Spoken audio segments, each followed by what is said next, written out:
Hi, I'm Chris from Airwindows, and with a bit of luck, we can do a sort of mixing stream on this weird and distracting day. Here's what's going on. My tub drain is frozen, so I've been trying to pour boiling water down like the back overflow part of the drain in hopes it'll warm up enough water down in there that it will let go. It hasn't worked yet, and my firewood rack needs filling. It's this here. So I'm going to start off by doing that. Also, this thing is empty. Is a kettle. So in the interest of having some moisture in the air, let me see if I can put some water in this.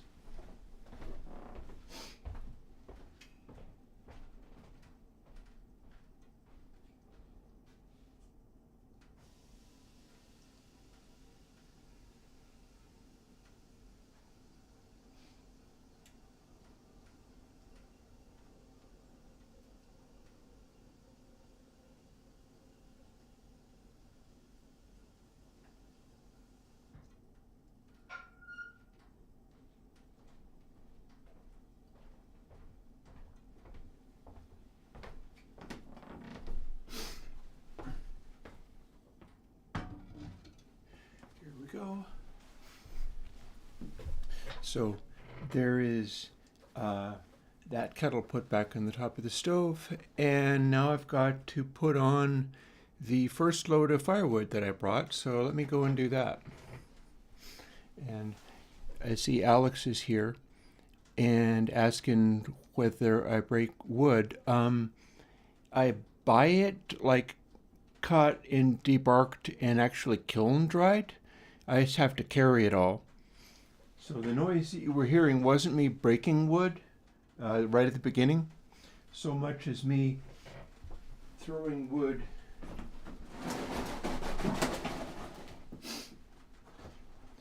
into a garbage can with straps added to it. You can't actually see where the straps go, but actually, why can't you? I don't see any reason why that shouldn't be possible.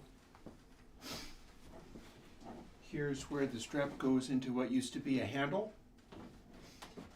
and here is where carrying wood has had me rip the thing to shreds. So only this bit remains. And when that gets ripped to shreds, I'll have to replace the whole thing. So that's the kind of force it takes to lift this sucker up steps. But it does have wheels.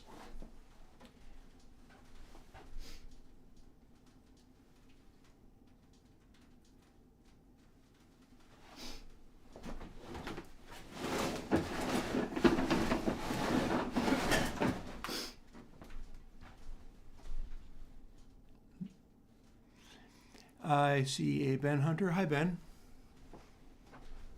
So this has to happen, so I'm going to do it.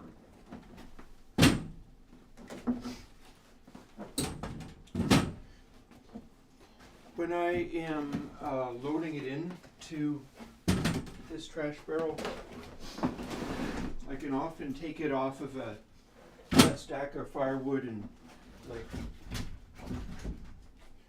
throw multiple pieces in, kind of like this.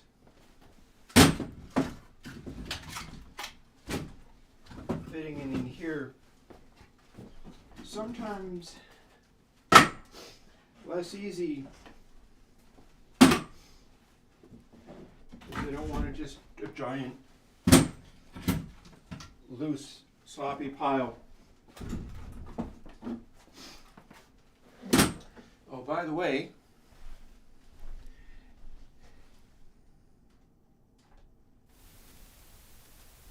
we're getting ready to do the mixing, And I have the upstairs listening position set up.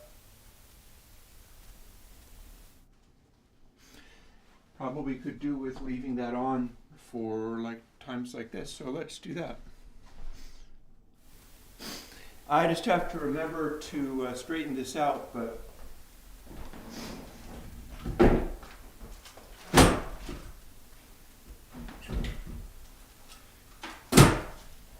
for the firewood stacking part, I got 2 microphones going. Woo!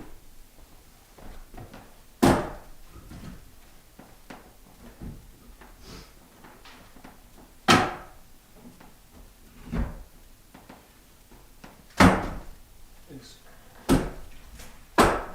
proving to be a weird day in a number of fronts, and so we're just gonna let things sort of be what they are, I guess. By the way, these are just welder's goggles. You can see where I'm tearing through that. I figured out actually the reason why I tear through these so hard. You can see my fingers poking through. Fingers regrow and gloves don't. And that's why I keep wearing these out so bad, even though they are much sturdier than my actual fingers are, which has always confused me. It's like, how does this actually work? That I'm tearing hell out of these gloves all the time. Well, there's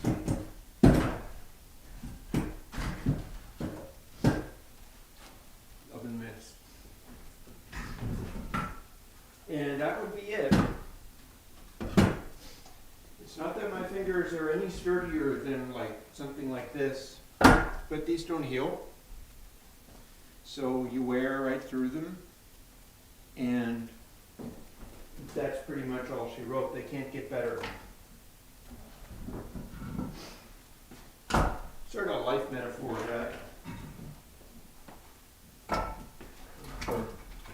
A life metaphor for those who propose to be human. Like, be the kind of soft critter where this is all we got, but it heals.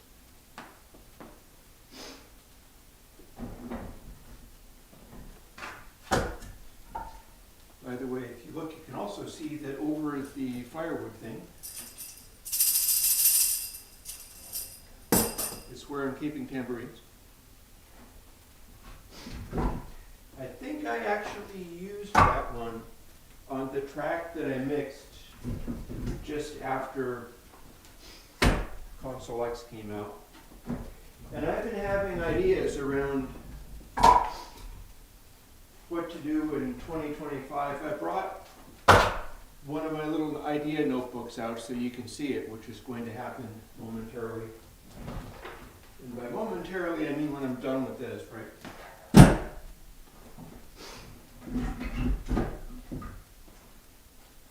Because something like this, I was not prepared to put off doing a stream just because there was endless amounts of things. Like my tub is probably still frozen up. There are some things I can do to sort of help. Again, I am boiling water and pouring it down sort of the overflow drain. Because the thing about having the tub drain frozen up, one thing is it means I have to bail out the thing with a bucket, which is very laborious and time consuming, which I don't appreciate.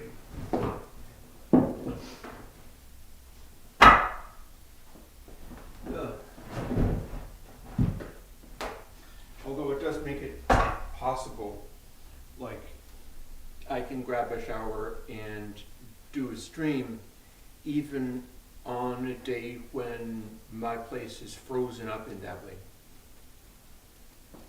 Hey, this is now more empty. But, so what I need to do is go and fill it up again, and that'll probably do it. And yeah, mixing gloves, right? Yeah, this is what I was telling you about. That my fingers are not all of that sturdy, but inside these gloves, they will tear right through the leather.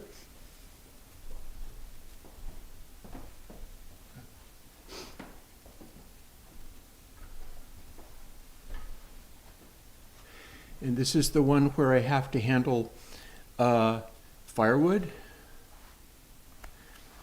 And if you look closely, you can see I tear right through it with my fingertips quite easily. And it's not because I'm the Incredible Hulk, or at least not about that. And you also notice that I've tried to cut a patch of leather and glue it inside this because it already happened before. And if my fingers are poking through holes in this, I will burn them. So I try to patch up holes like this. It's not like I can afford to run around buying new gloves all the time. You can see this has seen some use. Should take photographs of that for like album covers or something. Because that's the thing, like,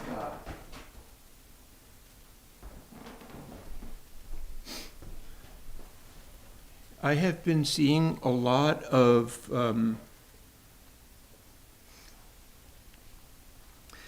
nasty words about like AI image generation, which I sympathize with, because like, yeah, this doesn't really come from anywhere good, and it's a lot of work to try to make it be anything, which I'm not sure is that useful. I think my use of it has been more along the lines of using the tool as a tool, kind of like Cher used Auto-Tune. But I sympathize with like hating it and not wanting to see it. So I've dug up like old photos.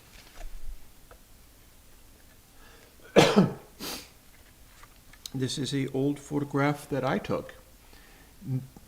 Good, maybe 30 years ago.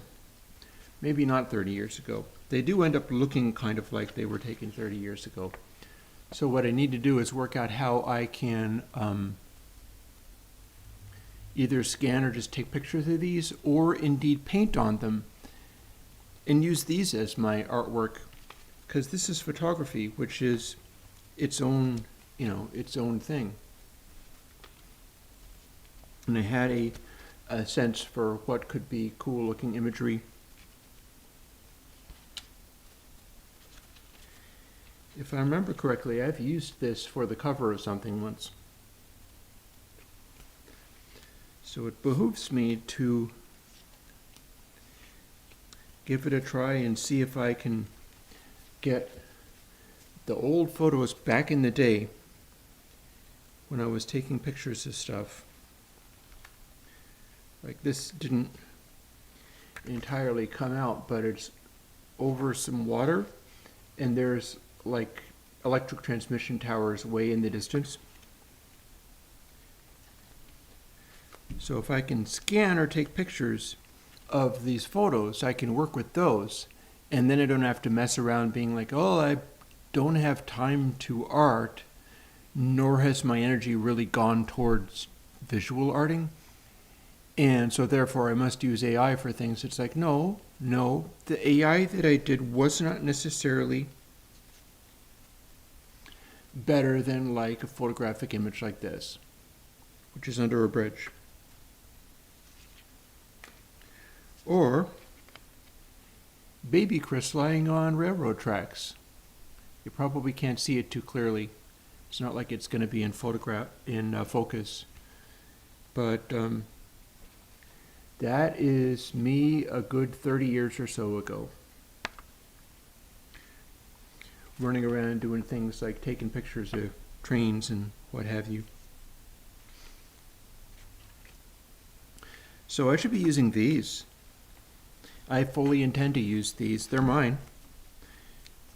Just because I didn't become I know, color scanner in GIMP. I do have this old brother printer thing that has this scanner. It might be worth me looking into whether I can do the, you can take a scanner set up to use it and then have it scan like 8 times and averages out, and then you will get better depth of color. Not that it has much color. Or simply come up with some kind of holder so that that's a camera. You're seeing me through a camera. This is also a camera. And they're nicer than the scanner. So if I just come up with a way of either, I would hate to have to go and get a macro lens for this. How older am I? Like 30 years older than then. I am like 56. A lot of those things I don't really keep track of. I'm capable of not remembering how old I am and having to look it up. Anywho. I'm not done. I've got more firewood to carry, so I'll be right back, and once I have carried all the firewood that I must carry,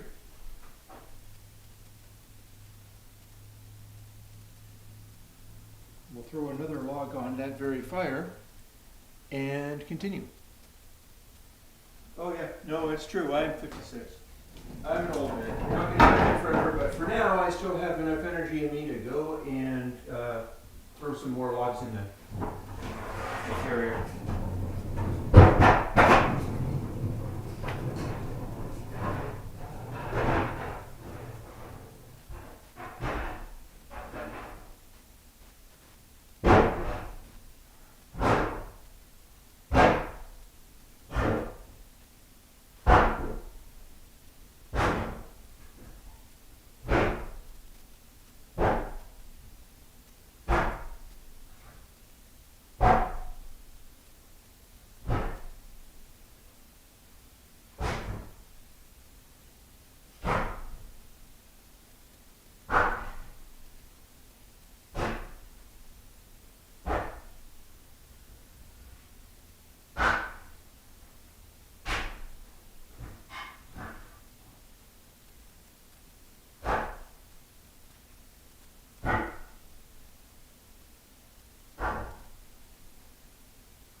So the way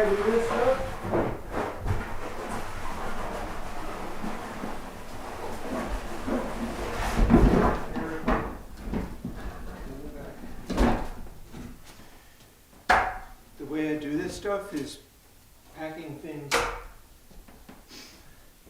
So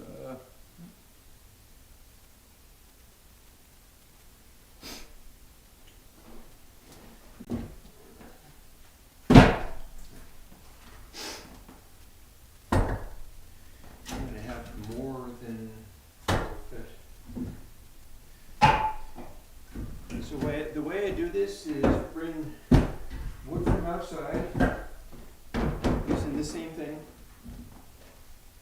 And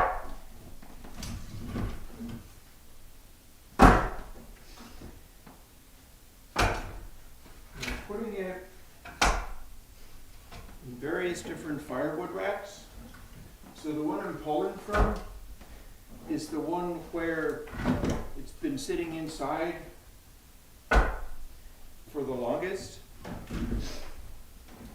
Right over this way is a hallway where I have a really big old firewood rack, like right there, kind of like right in the way. And it's completely full of firewood right now, but I'm not trying to take any wood from it because it has most recently been outside, and I want it all to dry out as effectively as possible. So one, I think I showed you how I went and put more water in the kettle, which is the kettle there.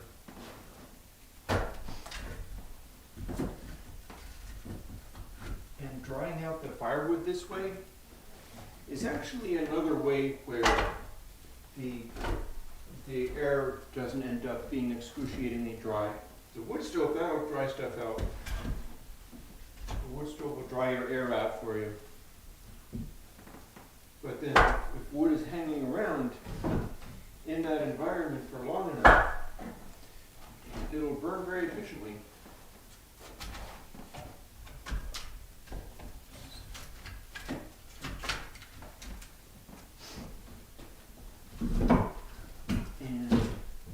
I'm starting to lose the ability to pick up these logs. Like, I pick it up and then I'm just fumble because my fingers get weaker. Not awesome, but what are you gonna do?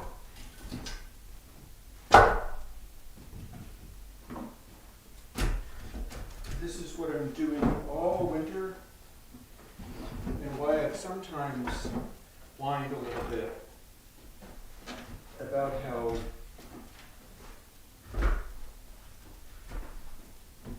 wealthy people really end up with kind of an advantage sometimes. Put this straight into the front. See how that goes. Wealthy people really kind of have an advantage in some ways. They might want to sit around thinking about how they would do like their new console system, but they get to do that without necessarily also carrying firewood. I mean, they can if they want, but it's not the same. So there's this bonus of like not having to do the whatever thing that is cumbersome and difficult. And I don't actually think it makes you like a better person in any way having to do this kind of nonsense. See, there it goes.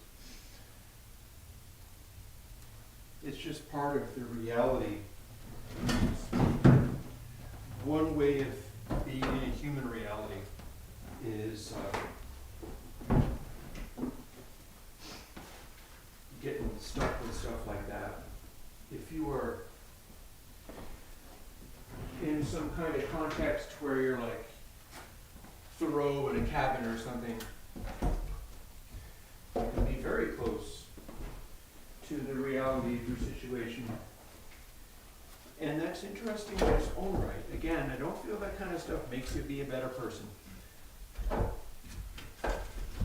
In some ways, it can probably make you be more relatable. And that I think some of our unreasonably wealthy people really forget to be human. And sometimes you can tell. Like when you've got somebody who's wildly out of touch with humanity, sometimes you can tell. Like it shows. You've got somebody who's way out of touch. Here, I've got a small number of additional logs. I guess I'll stack those up on the ginormous stack that I have out here, seeing as I brought them out. Once I've done that, I'm going to drink more of the coffee that I have and take a breather, because the taking a breather is how a 56-year-old man runs around carrying all of this firewood and doesn't just fall over and die. Certain things will get you, like, here, let me move this back. Be right back.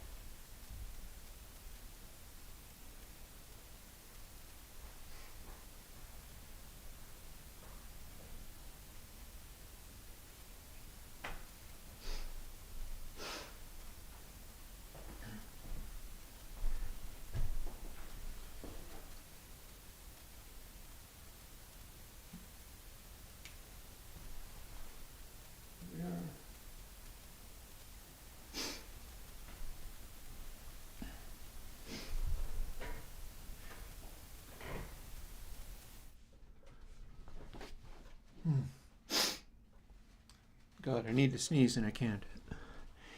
Yeah. So taking a breather can be important.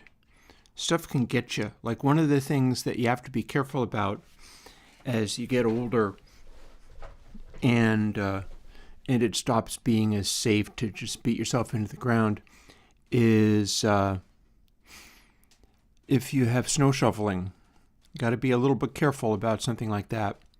If you have snow shoveling, the thing you might want to do is jump up and go out and start shoveling the snow and make a bunch of progress with it and go, oh, we're going really fast.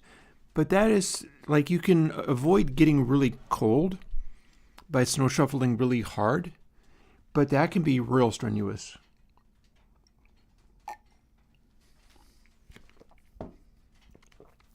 Like, people check out that way. They get all into snow shoveling, and then they drop dead of a heart attack because they were just physically suddenly pushing themselves really hard.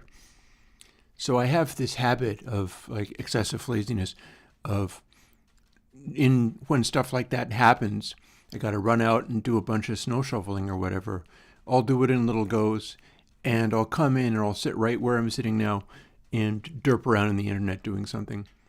And that it's a good way. You end up doing the same amount of exertion that you were going to. It takes a little bit longer, but I don't know of any good alternative. I am too old to throw myself against a physical task like that and expect to just get away with it as readily. Like the carrying all of that firewood and stacking it up like I just did, not a problem, but that's because I stay active. It's worth doing things like, doing a little bit of exercise, lifting weights. I'm going to do a little bit of that tonight. I've been pretty good about doing that, even though recent days have had a lot of like carrying lots of firewood in before it gets super cold, which now it's super cold. And that's why my tub froze. Changing all the tires to snow tires, and I did that, and now it's starting to get a little snowy. And I had mentioned that I did a little bit of work. I keep looking over in this direction because that is where the OBS screen lives. I've been doing a little work on what I can do for the hip-hop version of console.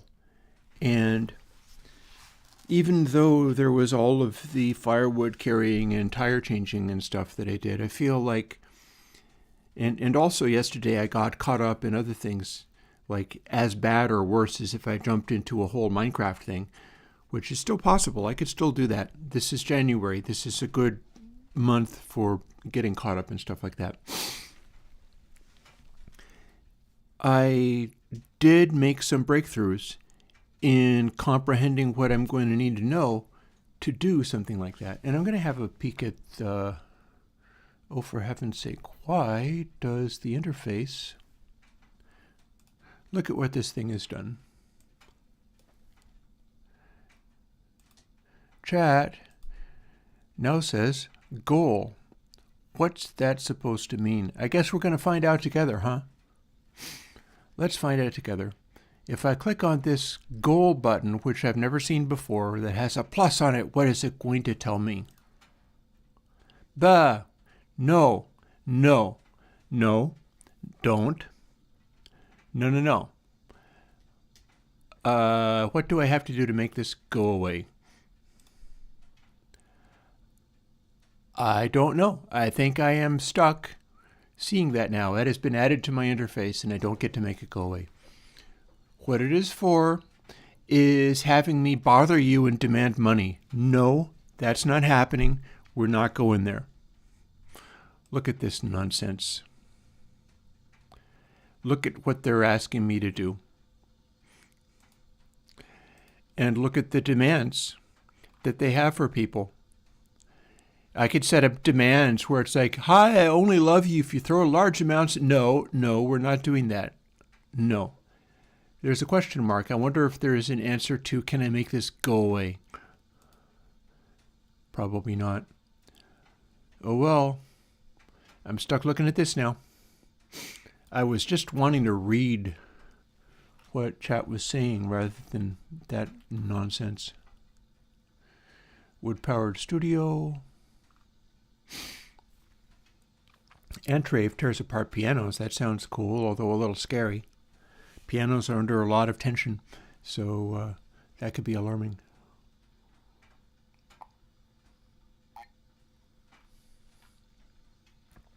We did not go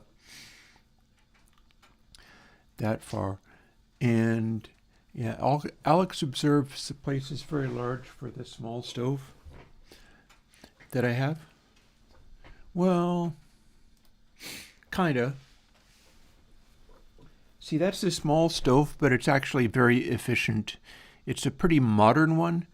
So it has air passages that reburn the smoke, and it has a catalyst which is engaged because that lever is flipped back. And the catalyst also burns other smoke, so it's like 99 point something efficient. Like when it's fully working, not only does it not create like a cozy wood fire smell in the outside world that doesn't let smoke through at all, because it's used all of it for combustion. So the stove is, and then the other part of it is I have to keep it going. That's why I'm constantly on that, is when it is the winter, I'm constantly having to break to like feed the stove.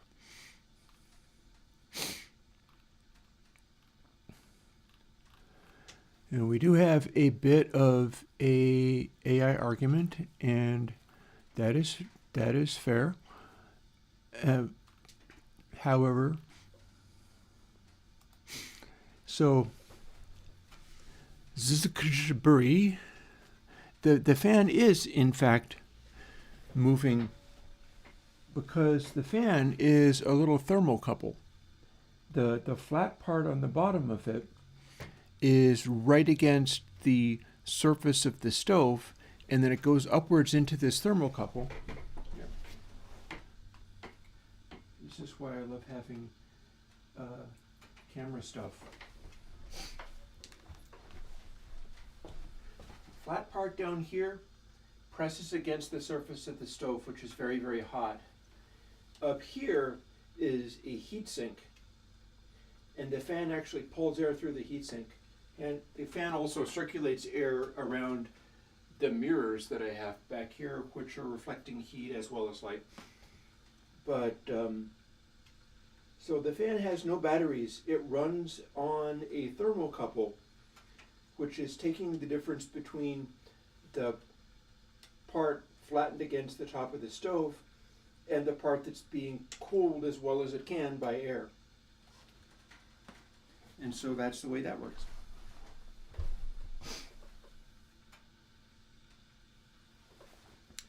It's a neat thing to have.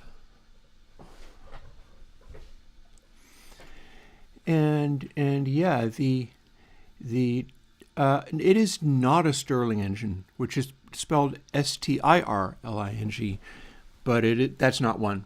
That is electrical powered, and it is a electrical sort of heat generator where some kind of substance or some kind of thing is causing just enough electricity to spin that fan. And yeah, regarding the AI thing.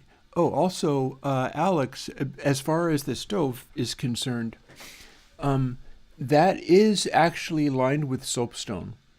Although it's not perfect, because one of the things that's happened is I hit it so hard trying to heat this place that a bunch of the soapstones have cracked. But they still seem to be basically fine. Like they're cracked or sometimes out of place, but they're not structural. And that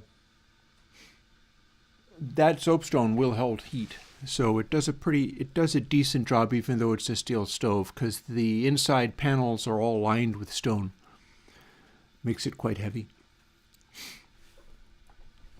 But yeah, we've got, and regarding, like, all of the talk about AI really gets to what I'm trying to do with things. And let me boot myself over into the corner here and try to start what I was talking about. Let's see if we can do that. I'm going to want to open up a recent project, which is pretty much the same as this, but I have to redo this part. So let's see. Option click to make the routing go away.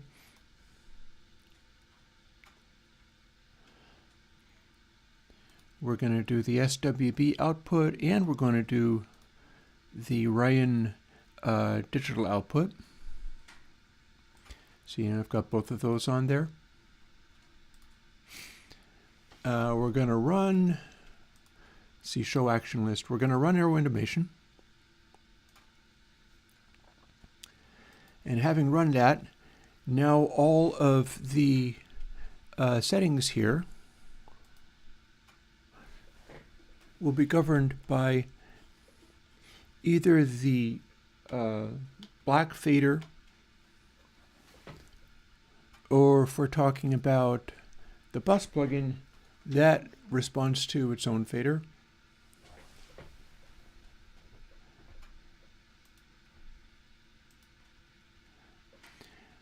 And rather than get into this area,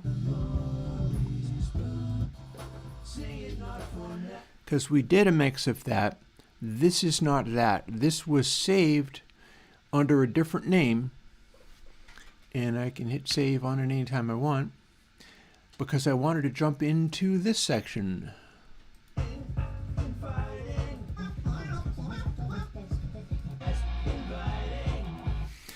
That is completely raw, so let's go and do it now. And this is going to involve completely changing all the settings of everything. In fact, I don't even think I have retune on I don't even think I have multiple vocals on these. I think it's a single track each time.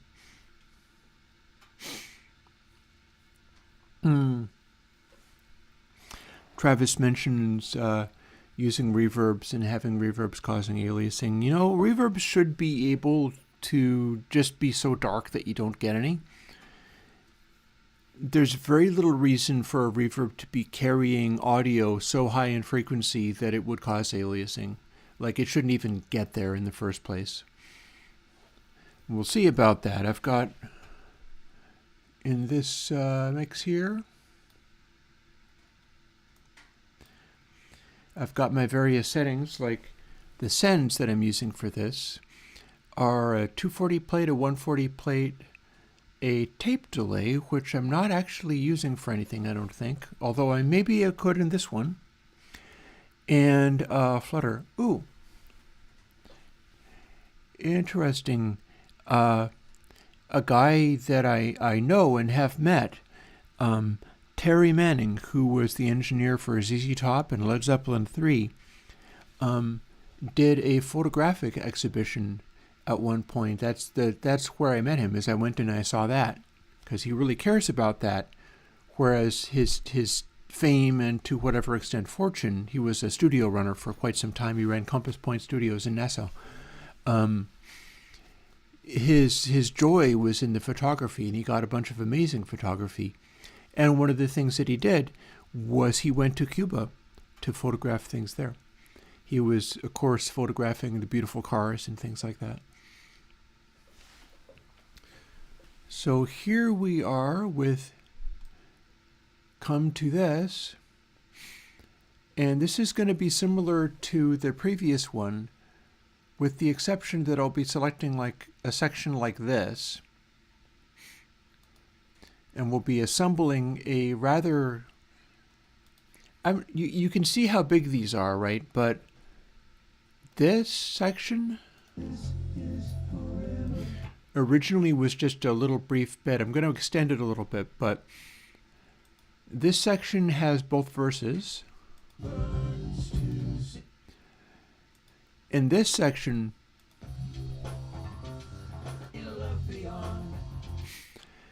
is repeated over and over again, but I don't use that much of it. I'm selecting out only a bit of it. So this ends up being a longish song, but it's not a 12-minute song. There's just 12 minutes worth of stuff in here. Also, do I have... No. I'm going to go to OBS, and I always have to set the SWB capture to something else and then back to SWB capture and say OK, and only then will it actually hear the dry. So now I have that available as well. Might or might not be relevant. I'm going to have to turn up the speakers if we use the listening position.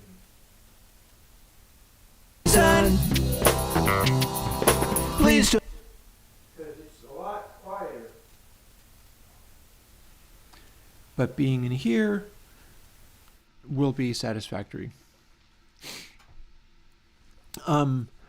No dither, I believe, is. Yes.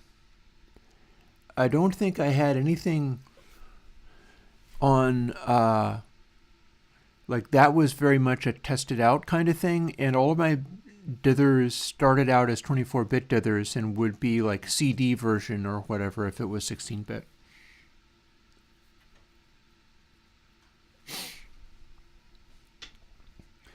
Anyways, as much as I am paying attention to chat, which is great, I love the fact that I can pay attention to chat, I am also looking to get moving on this. So we're going to bump right over to this part and start playing things and listening to them. So when this released, I leaned really heavily into this goofy little track, and I'm not sure I'm going to want to keep it. Or at least I might bury it or have it only poke out every now and then. And I'm not sure which of these I want to look at first. What I do know is that this is not mixed yet. So it is a matter of both assigning things to mixer colors, and I do have that camera which I can point at the mixer. Well, right now it is actually my check and see how the fire is doing button, so that's cool. I end up with, like, if I wanted to go a whole hog with this, and Jonathan mentions a cassette sound, and I never actually finished talking about what I had in my notes. Maybe that would be a good idea. Maybe that is distracting me, the fact that I didn't finish talking about that. It's 2:08. I can finish my coffee before it is too late in the day. El Boniato, I do not mind plugin suggestions at all, but that doesn't mean I will jump to do them. Sometimes I do. More often I don't. But if you make a suggestion, it's also possible that somebody else in chat will think of it and make it for you. If they make it using my code as a starting point, they have to make it open source, and so you can have it. I haven't seen a lot of that, but I'm looking forward to it. Like, one of the things that most recently I've been mentioning in my videos is that Bacon Paul, who's helped me with a number of things over the years, released a plugin called 6 Signs. And anybody would swear that I was a paid endorser for this, except for it's an open source plugin, so you don't have any paid endorsers, because that's actually not how any of that works. People who are selling these things for money are the ones that get paid endorsers. And Paul didn't honestly expect 6 Signs to either sound as good as it does, or to get the amount of cross-promotion that it's getting. But it's getting it for me because I was delighted with how it sounded.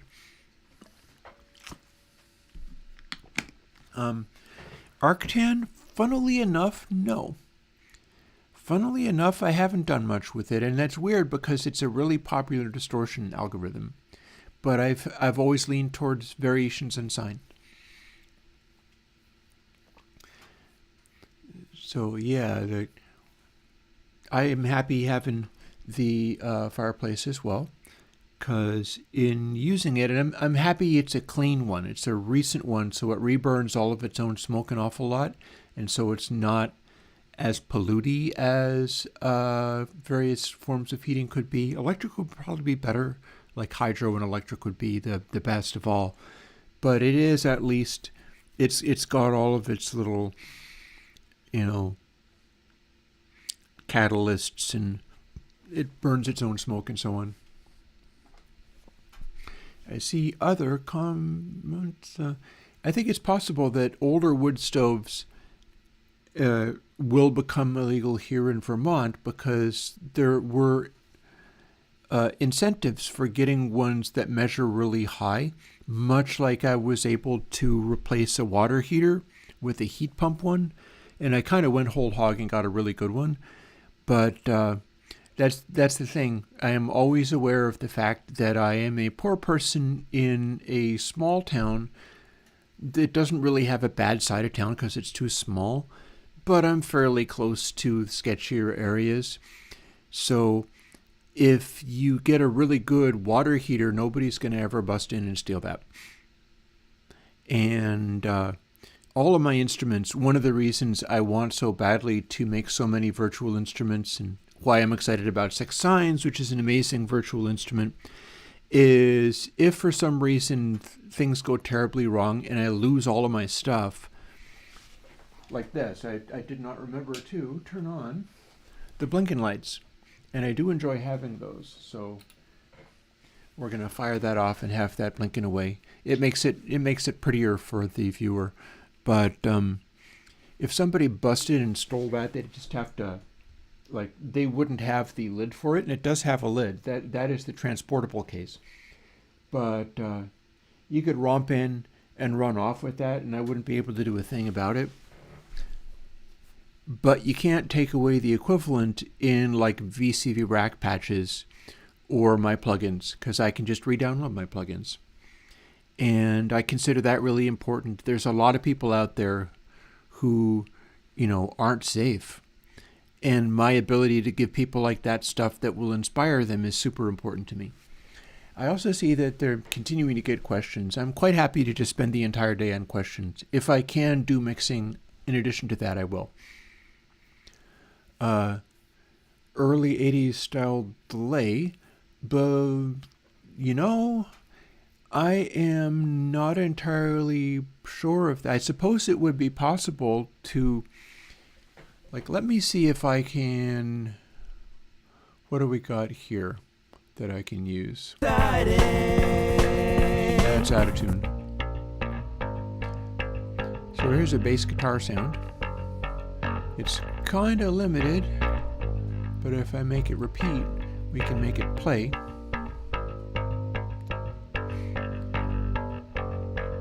It's got C Rick bass on it. And then if I add, let's see, what was new? Not that. That is, but that's not what I'm talking about. Let's just add effects. So,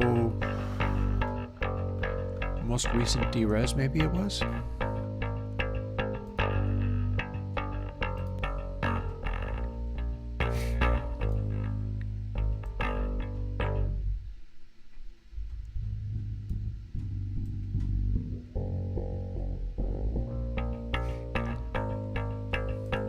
See, now I'm puzzled.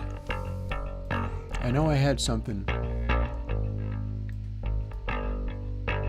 Time to look in date modified, most recent. So what am I thinking of? It wouldn't be Isolator 3. This is around the time that okay, I guess maybe it was. D-Res 3, perhaps? Let's check Airwindowpedia to see.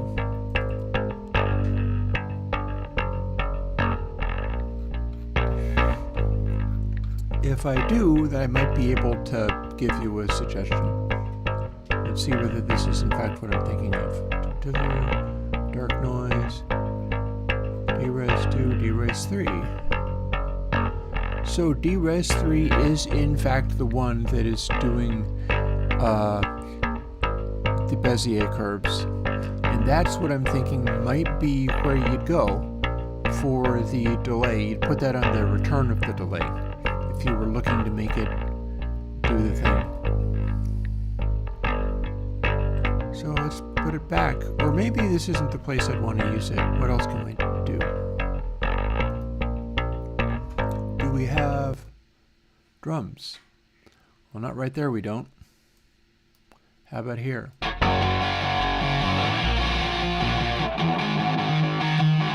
Oh, that's not even a drum, is it? What are we doing?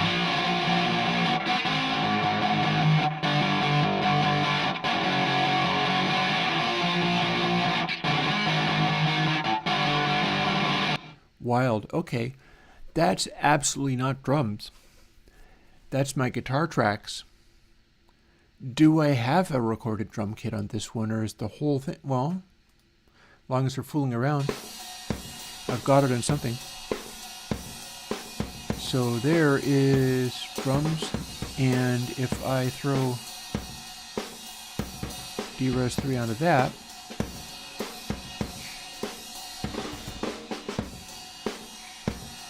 see, this is made to be kind of loudish. It's got a primitive res control.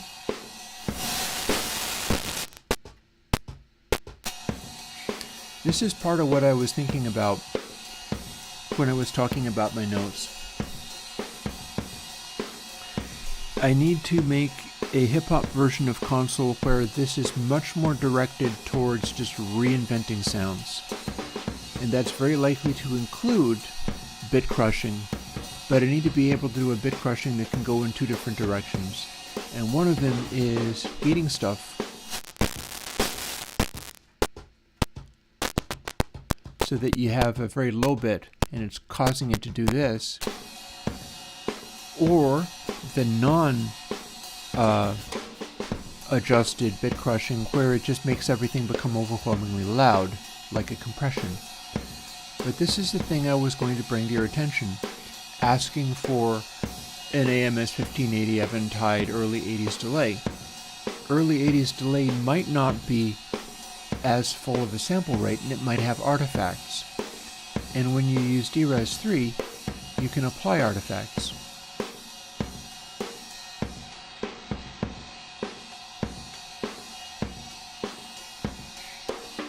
And that's going to cause a effect on the sound that we can plainly hear, just like this.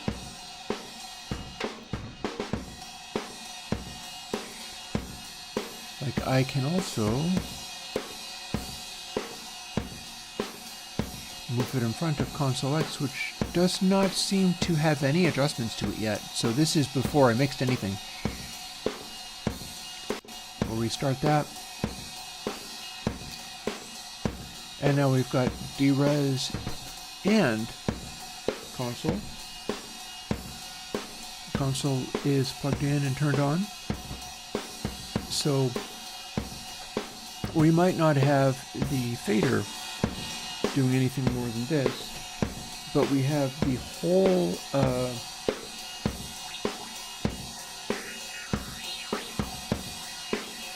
filters and everything all hooked up and ready to go like we did before. That's the setting up the mix to go for later.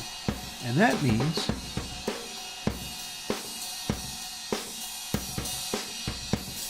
I can hype up air until it's all bright glittery highs, and then we can hear what it would be doing as you do this.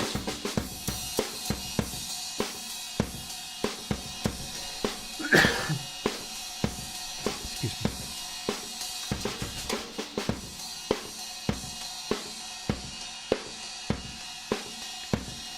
So doing something like that might get you into the zone.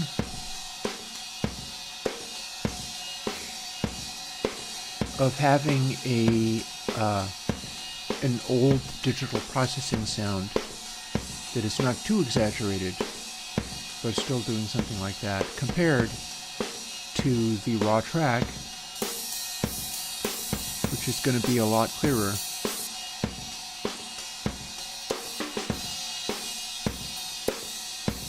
And the digital processing might be producing an effect kind of like this compared to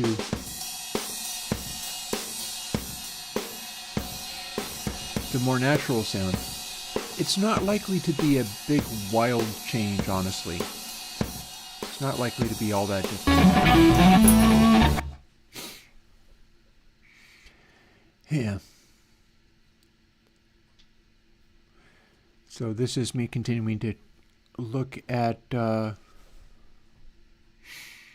chat, but inciting, deriding, dividing. Maybe the first thing to do is go on a little fishing expedition and figure out what all of this stuff actually is. And this is a renamed instance of the one that I did the mix on before. It's got all of the stuff set up and ready to go, but I haven't done any mixing in it. All the other mixing was done in a separate project that's connecting to the same files.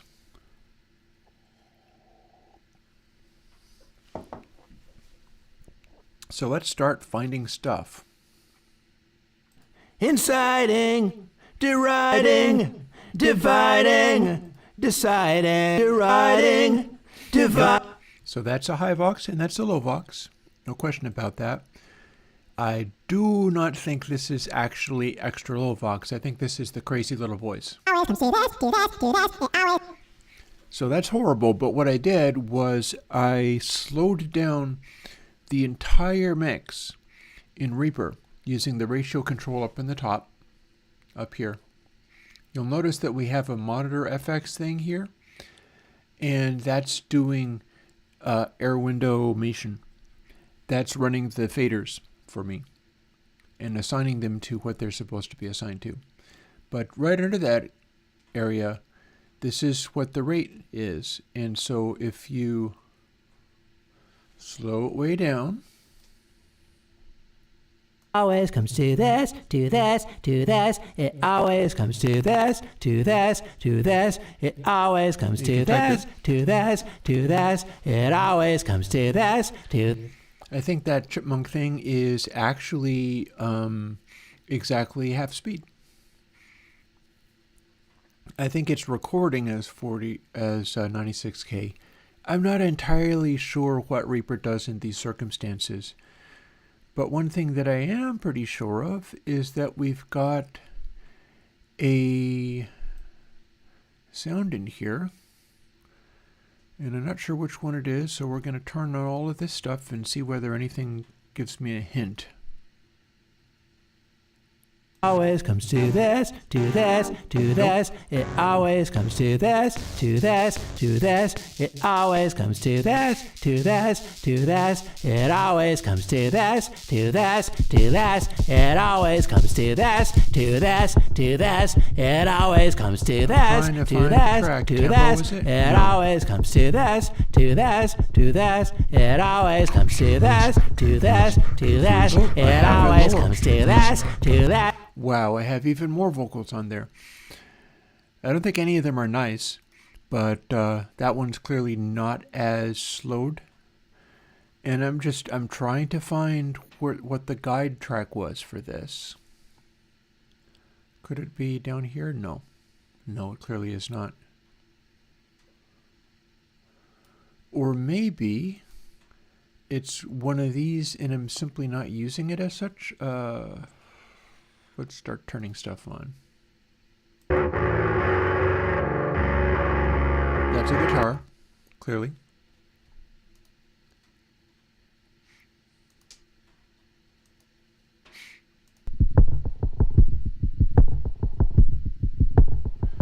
Because you see, if I have a continuing thing going on, I can stretch it back out again so that I can hear what... It always comes to this, to this. Aha, found it. It always comes to this, to this, to this. It always comes to this, to this, to this. It always comes to this, to this, to this.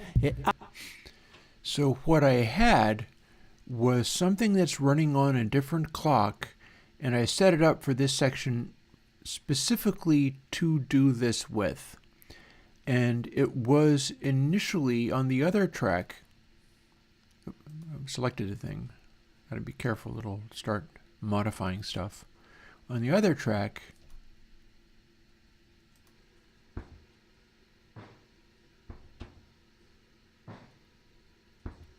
so like synthetic noise. But on this track, it always comes to this, to this, to this. It always comes to this, to this, to this. It always comes to. I had this little riff going constantly. So I'm going to rename that. And I'm going to find a color for it. I think the guitars can be red in color, but maybe I'll call this one custom color of magenta. My pink color.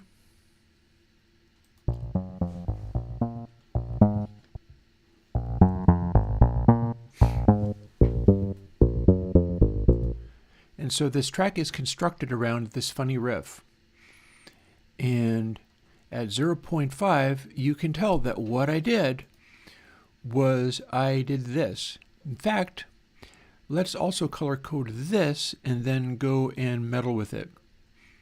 When I say meddle with it, this is what I'm doing mix-wise.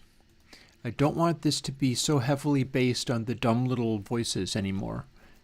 When I did it before, I thought it was kind of cool. I've recently run into somebody who is adorable, who apparently likes Trent Reznor and Nine Inch Nails and weird, disturbing things, and so for all I know, she'd like that, but I'm embarrassed by it, so we're not going to let it do this. It always comes to this, to this, to this. It always comes to this, to this, to this. It always comes to this. We're using Stonefire to bury it at the same level of to this, it to this, to this. We got the same fader, Comes to this, to this, to this. It always comes to this. but it's balanced completely differently It always comes to this. because this one is just peeking through. Always comes to this, to this. And you can hear this is what I did, is I ran it at 0.5 and spent a bunch of time like trying to make that work and trying to make a vocal part replace that goofy little riff, which I'll be modifying, and I will have all the opportunity in the world to like expand that outward so it can continue to show up in things. But here we are having that going on. And there's a lot of stuff where it's not actually showing up, is it? This is certainly bass.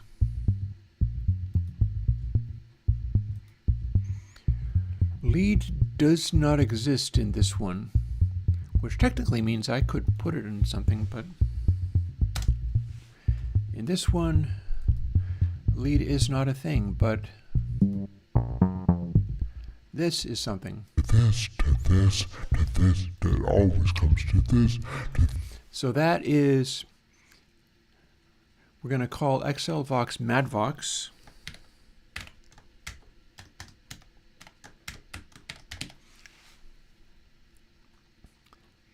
And then this is not a guitar, it's MadLowVox. And I can do the same thing of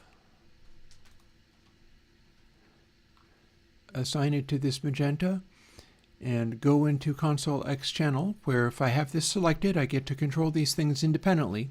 It's all going to follow the same fader position, but I can kill the volume on it using Stonefire. This, to this, to this, And will. that always comes to this, to this, to this. In fact, I can make a composite with these things. For instance, Always comes to this, to this, to this. It always comes to I'm going to move it so that you can see both of these so I can explain what I'm doing with it. Also, I would like to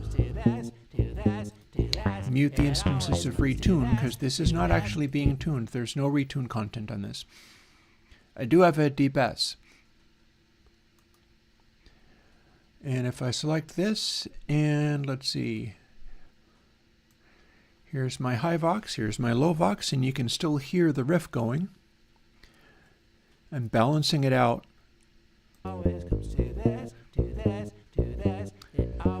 So with high vox, we've got just a hint of the fire control poking out.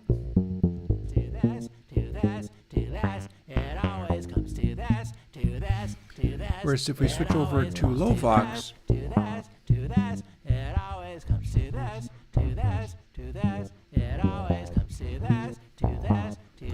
stone,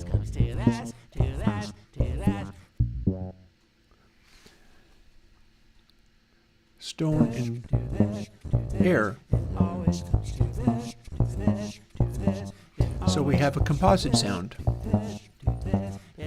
And we can probably also do useful things with range, because each of these are going to have their own range. So the stone range,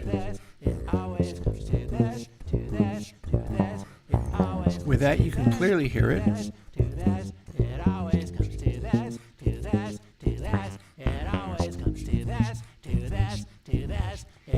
That's only hinting at that voice. Back over to this, we can do range.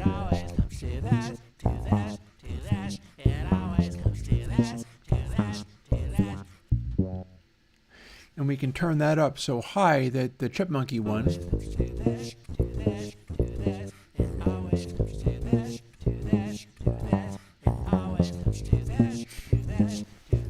and this is so far without doing anything interesting like gates or whatever. But we have this sort of quiet and discombobulated, and we can do more with this too. For instance, on send D, I have flutter.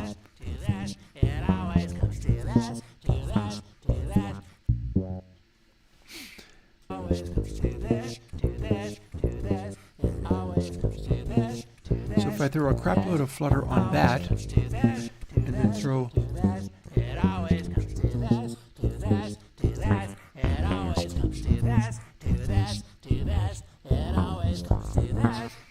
I can cause the flutter to do like disconcerting frequency modulating stuff, and I can crank it up because I don't anticipate needing to use the flutter in anything else. Unless I was doing anything really complicated with the guitar. But right now I'm looking at this goofiness because you see, this is over, like here, I'm going to need to dial in a bunch of these too. It's over this.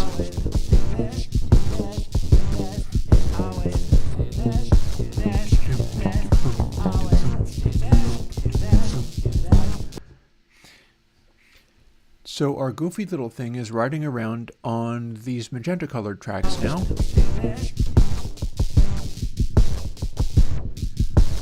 So I can sneak it in to any degree that I want, or indeed run everything into a track and play it live.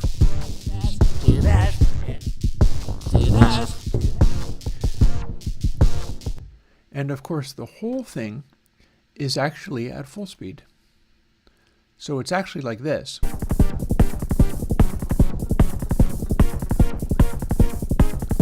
And then when you let the craziness in,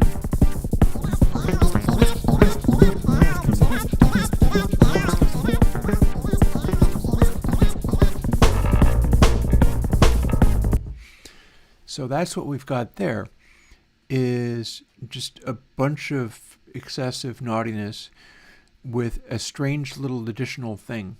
In fact, I'm wondering whether putting those voices so completely separately might be useful, because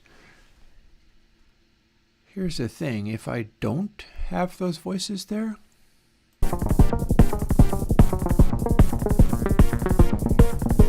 it's disorienting, but it's not as jokey.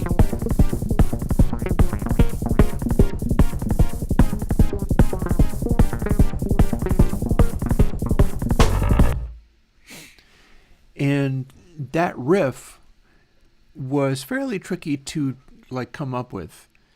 Figuring out how to make that go and do its thing is one of the highlights of that last section, which I ended up doing this odd song around. And it's only really happening at certain sections, but if I'm not mistaken, I may very well be mistaken.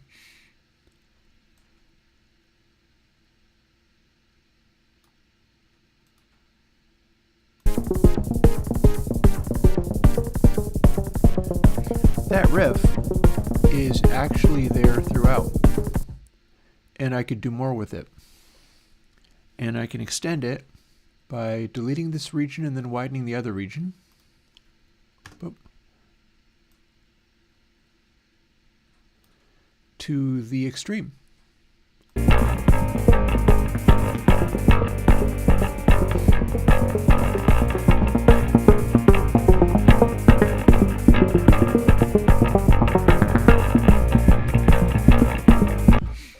It's an interesting polymeter thing going on. Interesting enough that I'm kind of warming to the idea of having that going for longer rather than ducking it out and having it mostly be the goofy little voices. I don't think I have much else with the goofy little voices. I feel like those might not be as present. Like here they are. So Mad Hivox starts right off. If I was to extend it, it only goes this far. And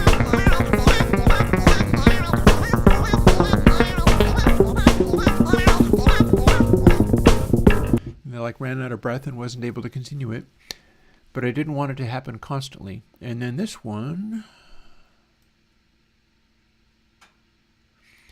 it's showing that little form in there. This one started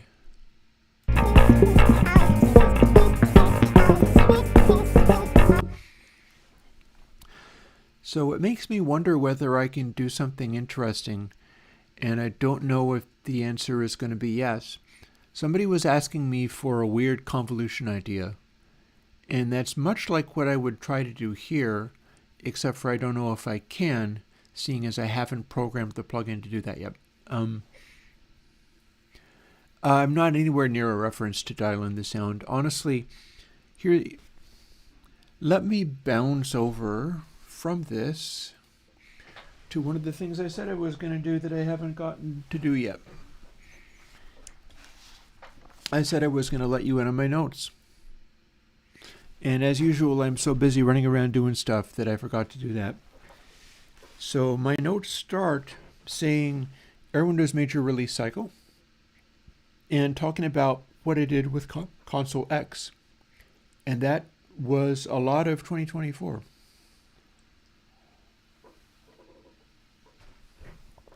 Works like this. I tried out all the bits of ConsoleX as little smaller submodules and have basically released all of them by now. I had a meter with the dedicated display type, and everything that I was trying to do was based off of things like discovering how to make a Kalman filter or something like a Kalman filter. And all the little sub things can be set to act really badly or break or freak out or do strange distorted noises. Ooh, I just realized I can steal sounds from the other track and sneak them into this track if I want, even though they're not going to have any relation to the underlying track, and that could be cool as anything. Frank Zappa used to do that, calling it xenochrony. But the final release of ConsoleX, to the extent that I've been able to make it work, and hopefully, if I haven't fully been able to make it work, I'll be able to follow it up until it does. The final release is meant to be a lot more user-proof and easy if you can get the underlying purpose. Now, what the underlying purpose is has been clarified by me trying to wrap my head around what the hip-hop version would be. And I followed this with a page of notes on what hip-hop version would be, because there's a number of things I want to do. I have not yet gotten back to Yale Techs as far as getting them the photos and promotional pictures they need to be able to put out the Yale Techs version of the ConsoleX control surface that I designed. I designed the control surface. It's literally right here, which you can't see, but trust me on this, you can see little bits of it actually. Here's one of the knobs. But if you went and exactly replicated everything that I did, you'd be able to buy one like today, and then they'd be finished with it in a couple of months, because they don't have these stocked. They will never have these stocked. But part of the design brief for Console H is what I think that's going to be, because it'll be like one-letter console versions. I feel should all be interchangeable. You should be able to drop a Console H channel strip into a Console X mix if you want to bring that particular color to things, and it will still work using the same Console 9 summing bus. It'll be designed to work that way.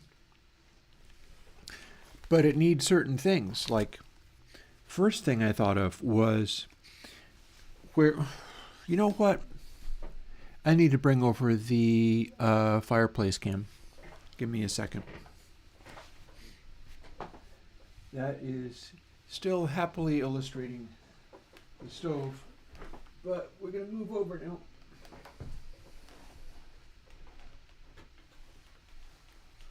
Because it needs to illustrate this.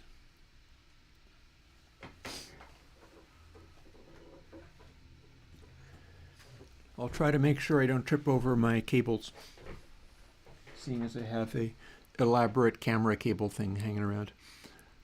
So, here we are. We've got all this. Console H needs to be able to use one of these, but in a completely different way. Because I don't feel right making this. I'll probably have different labels for everything, so I can have like different labeling for a Console H version. But we need to be able to take this and have it mean totally different things. For instance, and let me go and select something that doesn't have ConsoleX channel on it, so I can move these without screwing up the mix that I haven't actually started doing quite as much yet. Here's low pass. For Console H, that needs to be isolator 3. It needs to not have like a high pass and a low pass independently. Instead, if you go this way, you roll all the highs off with the isolator filter, and if you go this way, you roll all the lows off, and that needs to be on every channel, and it needs to be working like it does on Console X bus, but as a one knobber, because that's handy for that particular approach. So low pass needs to become that. We've got a 4-band EQ, but that's interesting because it's a very the deal with Console X ended up becoming that Console X is about extracting the essence from your tracks. It expects that you have tracks that are as like intense and pungent and cool sounding as you can make them. And much as if you went into a really big studio, it was supposed to extract all the greatness from that stuff. Well, hey, homerecording.com, Happy New Year to you as well. Console H is not to work like that. My idea for Console H must be that it is a transformative approach rather than like something like this. Here's our high-mid. It's a joystick. Joysticks are cool. We've even got little controls like this for the width of it, because there's no such thing as a 3-dimensional joystick, at least not one that Yale Techs had access to. So it can cut and it can boost, and you can sweep the frequency. But it's really narrow, because for something like a, SSL style recording surface, and the way you use those 4 bands of parametric EQ there, it's really kind of geared to doing like fussy, detailed mixing and being able to do really delicate little tweaks on low mids or high mids or whatever. That's what ConsoleX is all about, is being able to dial in stuff like that with a large number of controls, in details like the Stonefire stuff, the dynamics, which applies to both. The fact that these frequencies controlled by the parametrics peak around the side of the compression. It's designed so that ConsoleX extracts the essence of the underlying sounds. Console H needs to transform them, make them totally different. So what I'm thinking is maybe more of, I can make a 3-band EQ with a redesigned Kalman filter or something appropriate, like pair filters, where the Stonefire and Air become bass, middle, and treble, and behave much more appropriately when you're doing like extreme effects like that. You crank up all the highs, kill all of everything else, then you've got nothing but highs. Stonefire will do that, but it'll make it odd, especially if you're doing like these. And then the range control might or might not relate to things. And also, Console H needs to have a dynamic section that's in line with all this other stuff. I need to be able to make it be choppy or compressed, have a more aggressive compressor than you get in ConsoleX, which is designed to be a more subtle behavior of a compressor. And then rather than have this stuff poke around the outside, I thought what we could do is have your 3-band, which is like your normal sound, and then your 4-band, which is nothing but boosts. So if you're doing like telephone frequency sound, what you would do is have everything be all the way down like this. Then bring up just the high mid band. And as you got up to about midways, you'd have the widest possible boost. Because I feel like I have other purposes for the width stuff. I have specific ideas around that. And then as you continue to boost it, it will also start to become narrower. But that would sweep within the same range. And range control, rather than being a Stonefire, this is just only the 3-band. This is just only the output of the 4-band. And then the middle would be a blend of them. I might also be able to have there be like a degree of gain staging where certain ones would be in front of the compression and other ones would be behind it. I'm not really sure. Depends. But because you see, if the 4 bands are only like pass-through bands rather than being added to or subtracted from the main sound, it won't act like ConsoleX anymore. It will act more like ResiQ, where it's, oh no, I haven't built Console H yet. This needs to be what I do for 2025.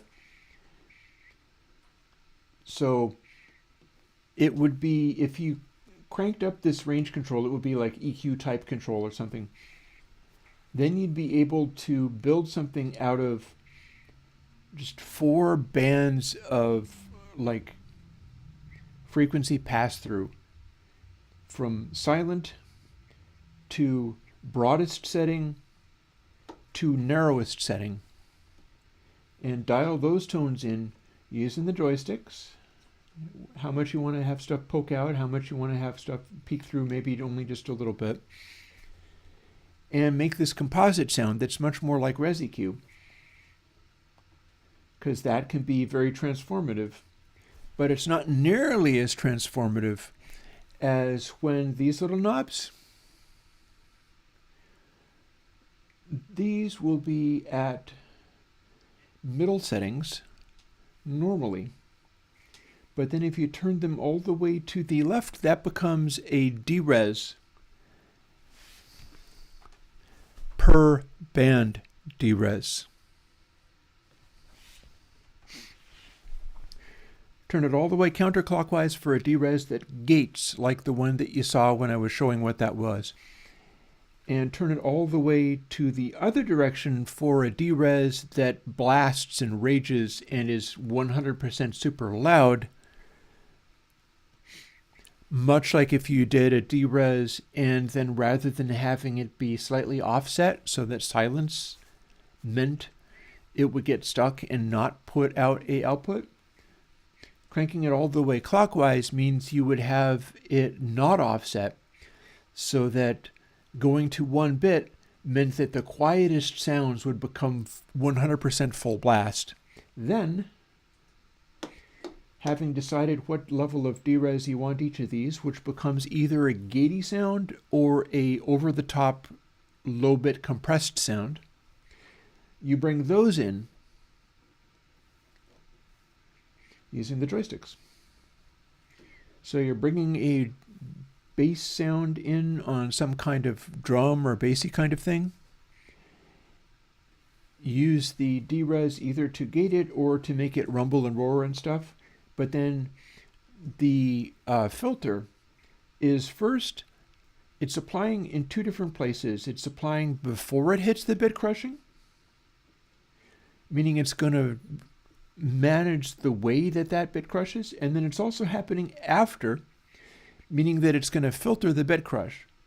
So you're not going to have high frequency scrubby noises on the bass, but it's going to voice sort of the roar in an interesting way. And what else to do with it, that is a whole other question. But that's what we're up to. That's what I was trying to figure out while I was carrying all the firewood and changing the tires on my car and stuff, was like, what am I going to do with ConsoleH? And the whole point of ConsoleH is to make something that can run on the same control surface. These are not cheap. This is like $1,000 control surface. It's custom made. You can custom make one for yourself just this big and put any number of, like, you can have knobs, you can have light up knobs, rotary encoders. This is just what I chose to put on it. And this is designed for the purposes of ConsoleX. And I think that is going to become useful, but man, this is a big investment. If you wanted to get one of these, firstly, I don't get anything from it. And Yaletex is not raking in the bucks on this. It's expensive because it is hand-built, small run, and they're just making these things custom for people. This happens to be the hugest one. You can get a tiny one, and the tiny one is way less expensive than this, but this is the big mojo. And it has all of this stuff that I designed for ConsoleX, which I'm finding that is working for me. We're going to do a little bit more of that now. In fact, let me take a moment, and having showed that stuff, let's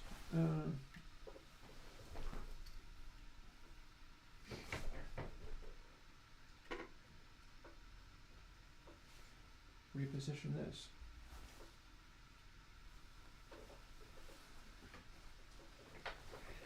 Guys, you got to have the wood stove cam.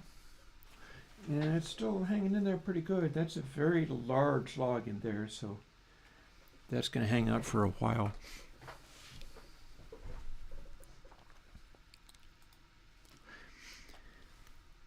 And having explained what I will be trying to do with ConsoleH, as far as, to cassette will come. I've actually got it. Maybe it could be one of the things that I work on, like in oncoming weeks, because I'm I'm doing some of these console mixes to the best of my ability, knowing that that just came out and I want to be able to show people how to work with it. But I also am going to get back into the coding live streams, and that's one of the things that I could absolutely do. I have it sitting on my retro laptop waiting to be, it starts out as a 2tape 8 instance, and I need to find out what I need to do in order to change it and make it be appropriate. Because if I have too many knobs on it, I can't use it in Airwindows Consolidated.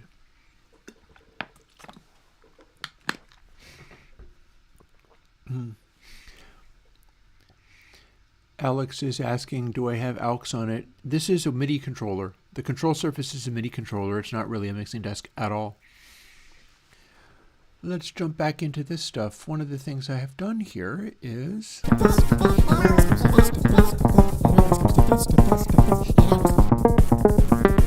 and found some of these things. So let's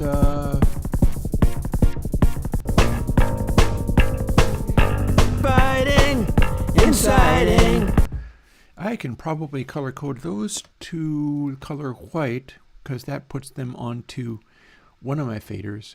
The quicker I can get stuff assigned, the quicker I can start doing stuff with it. Delighting, See, now I've got them padded. inciting, deriding, dividing. And I'm going to have some adjusting to do there. I don't know how much else of this I have, or whether I have, like, nope, clearly not. These just go to here. And then do I continue them? No, I don't.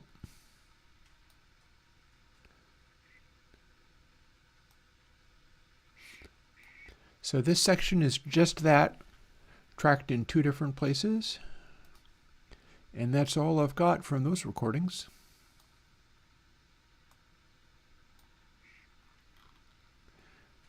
I'm clicking on the wrong thing, don't mind me. Whereas this, let's see how big this recording is. It only goes to here.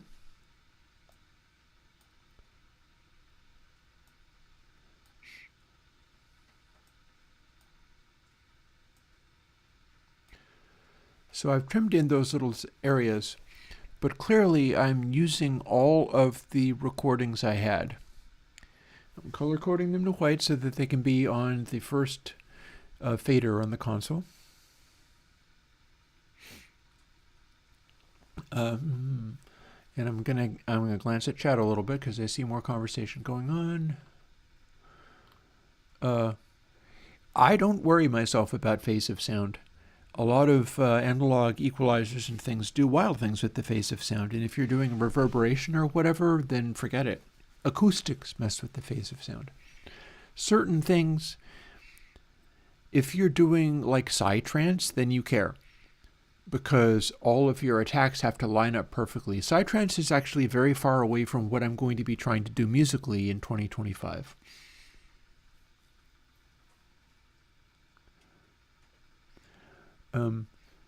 Asking about,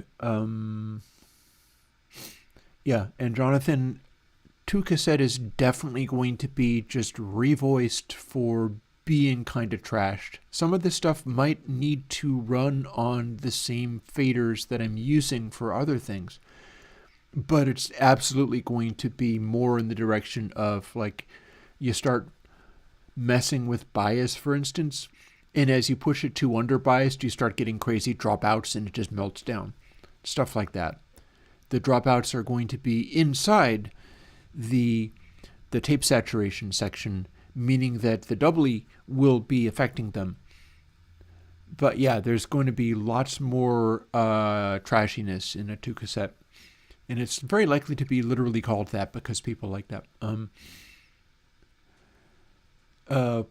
Plugins that change the phase probably can have lower latency, because plugins that are linear phase tend to need to operate with a FIR, finite impulse response, little bitty convolution kernel, and it needs to make a pre-ripple before the thing that it's doing and then a post ripple after in order to apply frequency changes that are not modulating the phase in any way.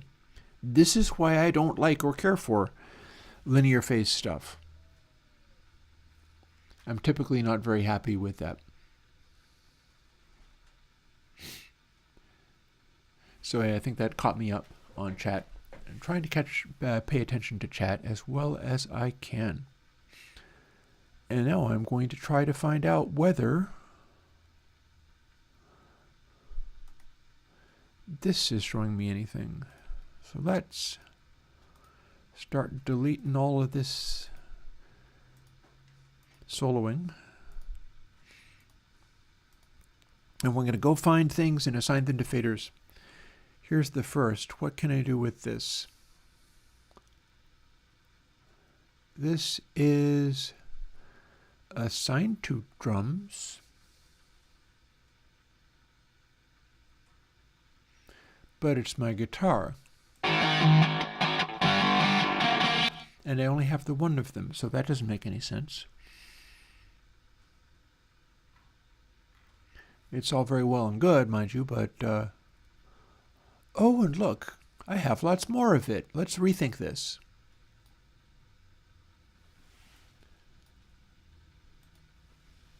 Let's rethink having these little isolated regions. And can I do more? And that shows me that that was the end of that track. What can we do with this? How long does it go? I think it goes throughout. Yeah, so that's what we had.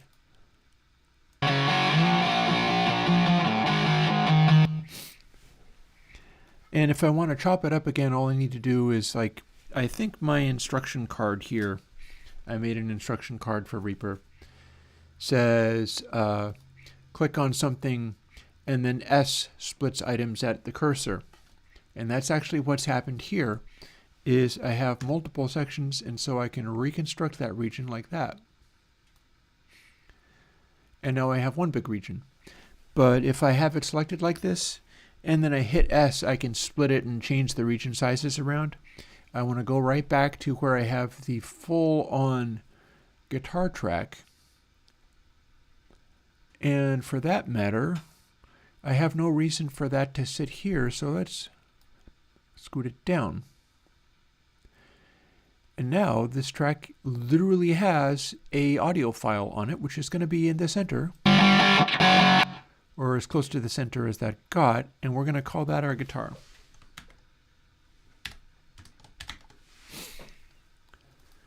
GTR is often the name that you give for that.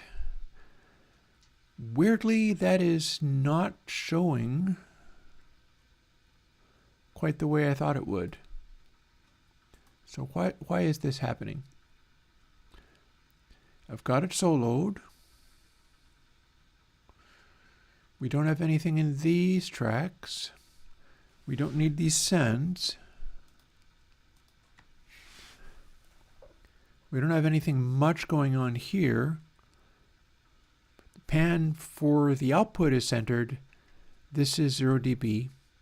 This is acting like it's not panned the way I expect it to be, but that's not true. Well, also let's color it.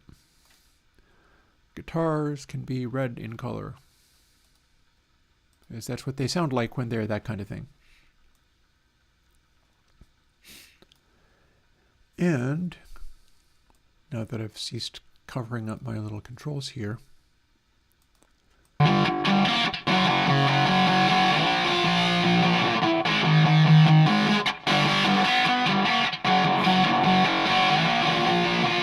so this is another thing that had me thinking of the musician who likes Nine Inch Nails and stuff. I went through a couple of days going, oh my goodness, I wonder if she'll listen to that song of mine and weirdly and inexplicably like it. And then I'll be like, oh, okay, I guess I have to be nice about it then. But this is confusing me as far as what the panning is doing. No,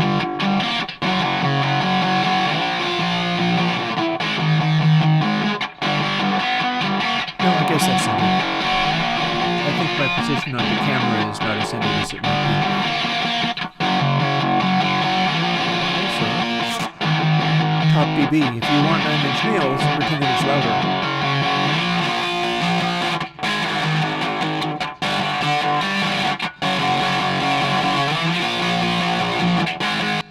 Very quick way to make that guitar riff sit there being louder.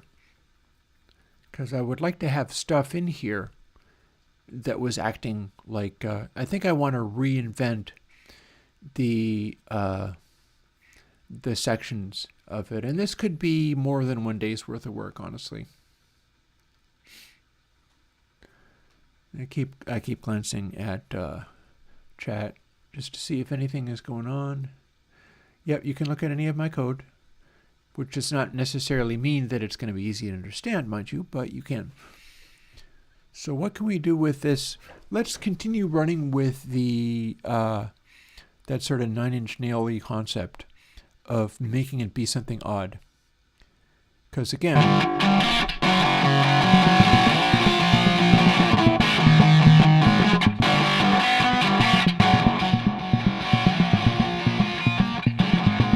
we've got a riff that can be kind of like this, and our percussion, which we have yet to label or color code,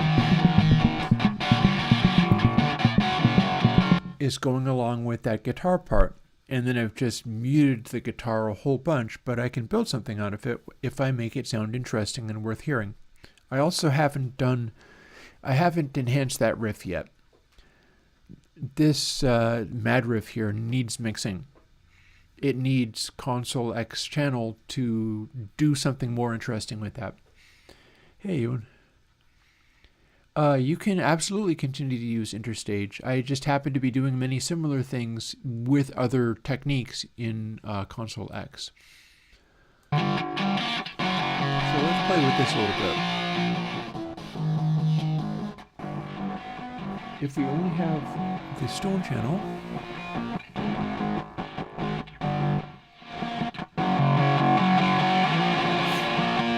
we could make it be a darker sort of sound this way.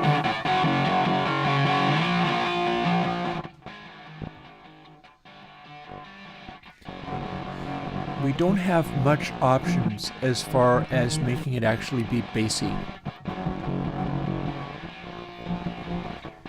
There's just not going to be bassiness in this. I think my stomp box there is just cutting out too much bass, so there's no lows to this sound at all. Like, at all. But one thing we can do is play with it. We've got the stone band.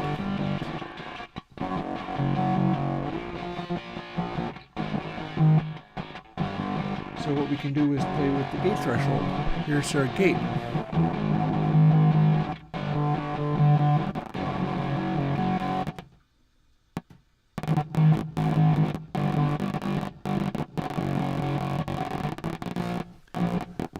So we can make this a real nasty 9-inch naily thing if we want to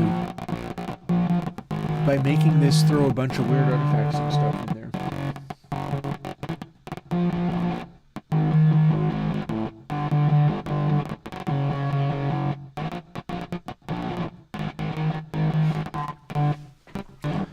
Sustain is smoothing out the crackliness of it, but I've got the gate set way too high to emphasize what that is. So we can lower it a little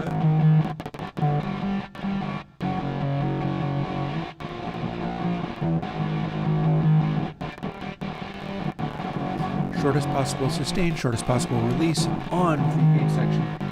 Might do the same thing with the fire section. Just have them kind of fighting each other, because I have no warmth or roundness around this at all. Also, bear in mind, now that we've got guitar selected, we can play with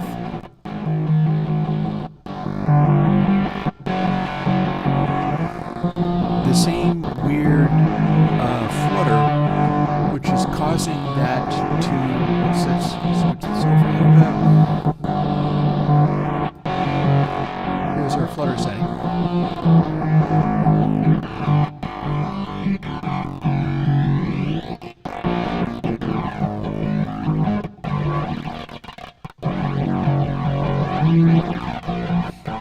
We're sort of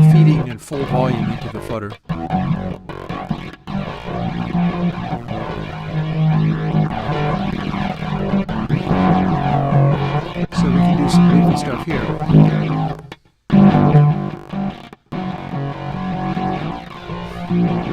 Also notice that our little meter on ConsoleX is telling us we have X much bass, X much high frequencies. High frequencies are represented as green on that meter, and bass is represented as lows. So we've yet to bring in the fire band, and that's much grittier.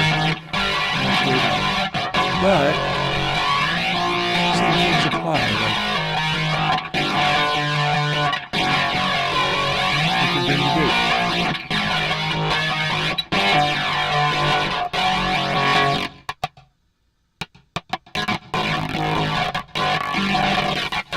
In fact, you can make the gate have this weird interference pattern.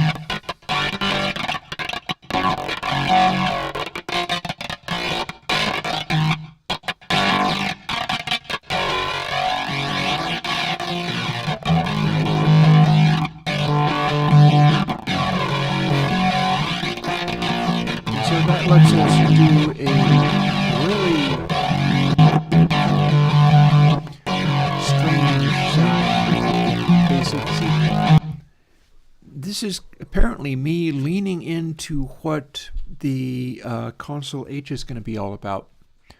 With this, I'm fighting all of the abilities of Console X that are designed to be much cleaner, but I'm pushing it way past its limitations to where it's doing horrible things, because I am looking to do nastiness and may or may not be doing the same amount of send.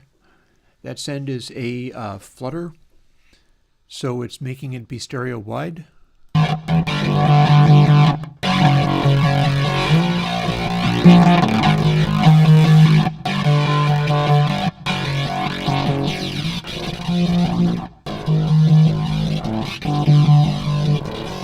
Air is providing manageability.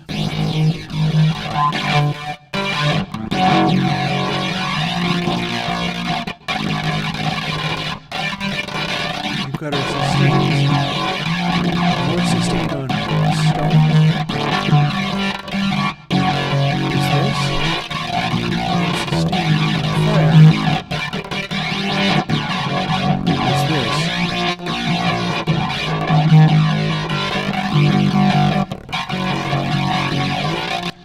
And so here's the trick. I can do this and it's causing a lot of nasty, weird sputtering, which is kind of what I have in mind. I'm just transforming it into something else.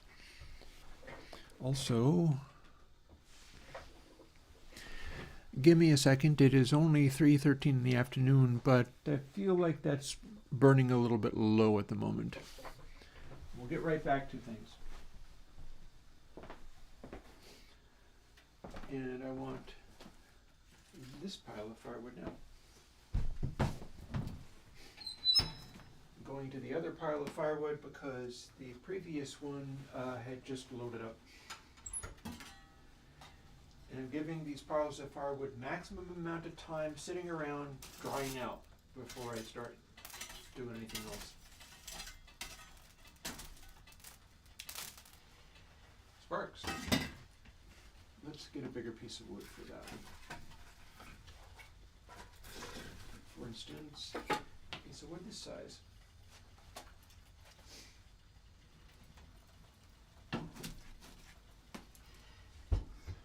There. So that's bound to catch, and that's going to make the much larger, slower burning piece of wood go for longer. And I can put back on the catalyst section and get back to mixing.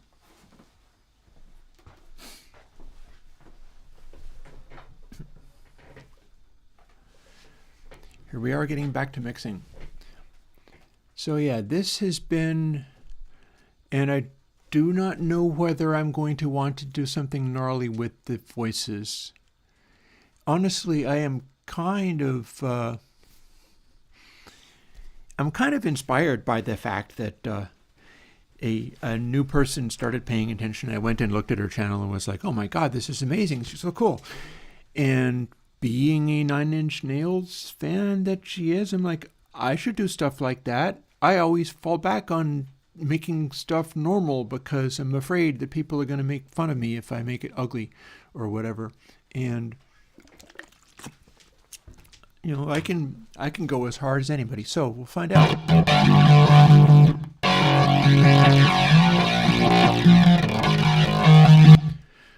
The thing to remain with this, apart from I can pull back the levels on everything quite a bit more.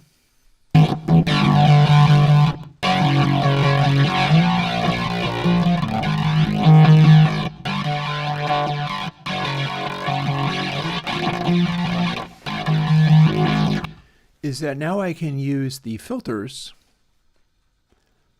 to just bring in like bits of extremely narrow sound. And what I'm going to do is you'll see these move on the screen. I'm going to turn all these filters to as narrow as I can get them, because what I'm going to do is similar to what I was talking about in ConsoleH of bringing in some narrow boosts that are going to happen alongside this gatey stuff. And the gatey stuff has been manipulated until it's extremely obnoxious. I have top dB a little higher than maybe I need it, but see, top dB means if I turn it all the way down, it will sound closer. If I turn it up,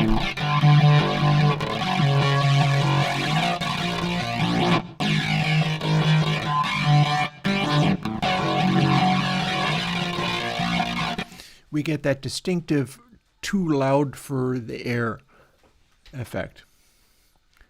But yeah, here's the thing. Now I can reach for these joysticks. Excuse me. In about 45 minutes, I'm going to need to start getting my dinner ready. And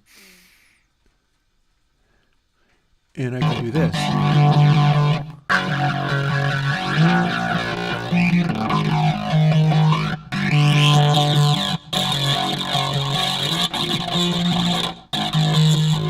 That's a narrow little window into the original sound before I gated it.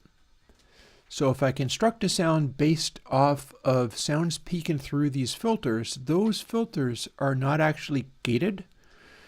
So I can bring in like the original density of, I can bypass it, I'll show you.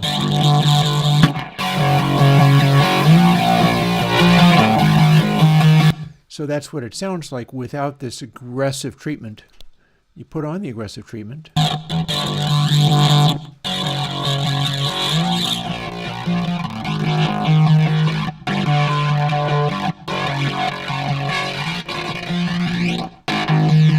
Interestingly, because this is just a filtered thing being added, and subtracting means being added negatively, I can use the deep cuts to smooth out the result. The question is what ends up happening and what does it sound like when I do. So we're going to fire it up again. Here's a little bit.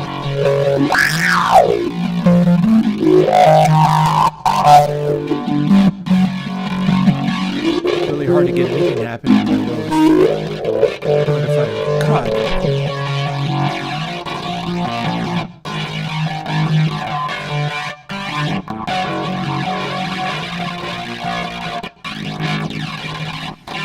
see, you don't hear anything? Then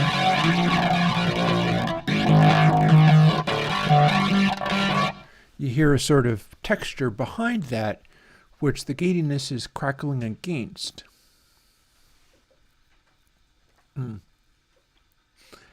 Oh, Matthew was talking about stuff like having an old computer. See, that is when you would be using, if you like ConsoleX and what I'm doing with it, that's when you'd be running the retro version. Because I made retro versions available. You have to run something that is able to display like 36 sliders. But you can, if you can display 36 sliders and operate them, then you can use the retro version, and that is way more lightweight and will run, in fact, on my vintage antique laptop. Oh,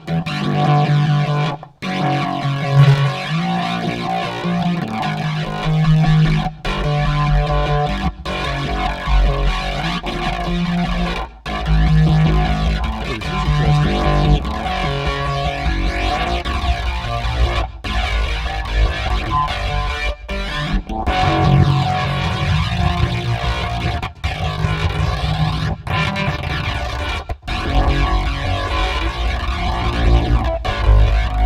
Okay, that's some lows. That gave us lows on this thing.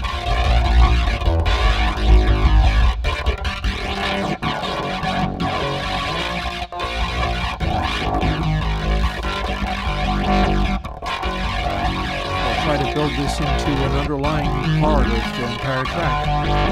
Might not have to be very loud, but it'll be a...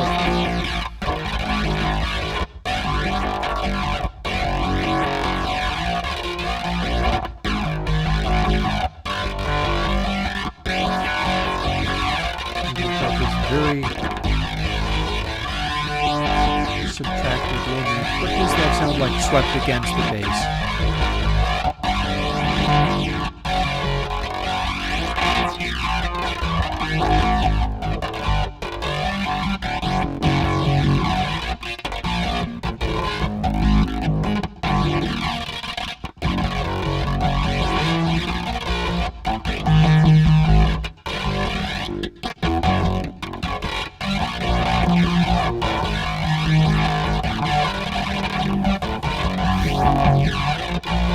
Yeah, so one of the things that's happening there is as I have this big bass boost and this big low mid cut, and the low mid cut is essentially just another parametric.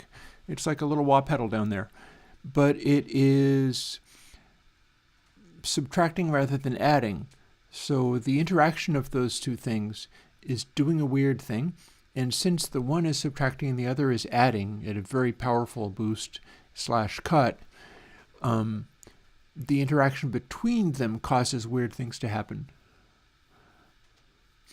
Alex is asking, what audio driver do I use? It's Core Audio, and I'm outputting everything through one SWB audio capture, but output 3 and output 4 are a thing called Rain, which is nothing but a simple USB to optical converter.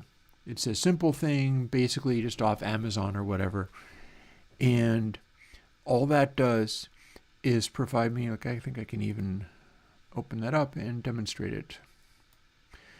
Rain audio, clock source default, 96K, no controls to it. And it's just straight up an output. It's nothing but a USB thing to send.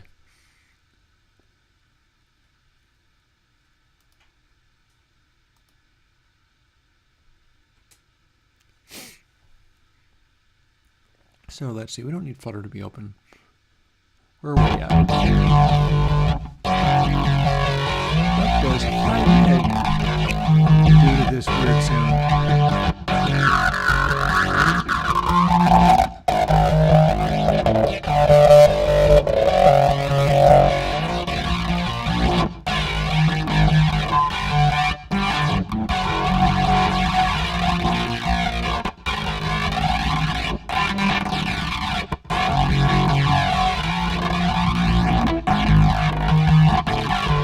That just an arrow.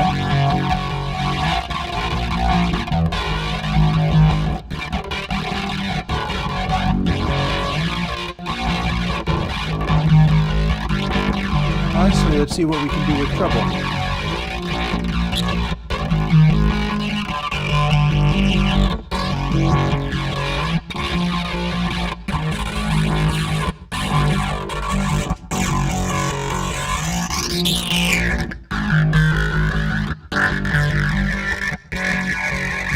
I don't think I want that much of this, though.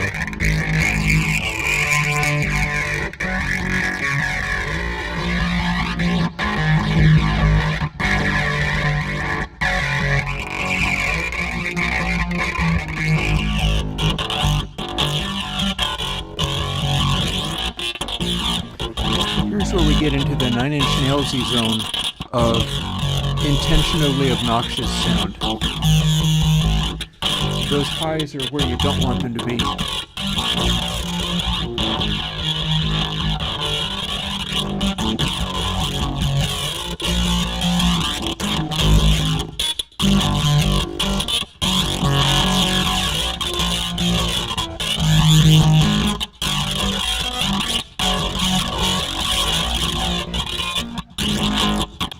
So the technique there is taking what is fairly ordinary and boring distorted guitar sound with a fuzz pedal,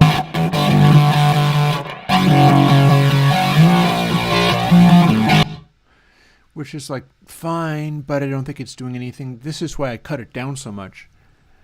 And transforming it into a really odd thing to base a song around that will hopefully have enough color to carry things.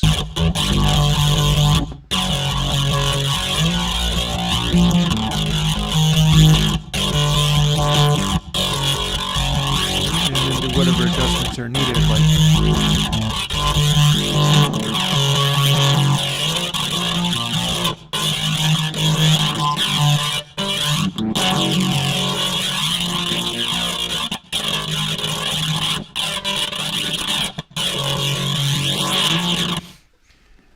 and further approaching that was a matter of going like, okay, so it does all these things. I hear it coming across in all of these frequencies. Once I have lots of other stuff happening, how much can I pull all of that back until it has the rather grating character that it has? And again, with that like aspiration to 9-inch nailsy aggressiveness, wanting it to be really fierce. I probably can also expand the bass track to cover the entire length and then edit that down too, so that might be worth having a look. After all, the bass does this.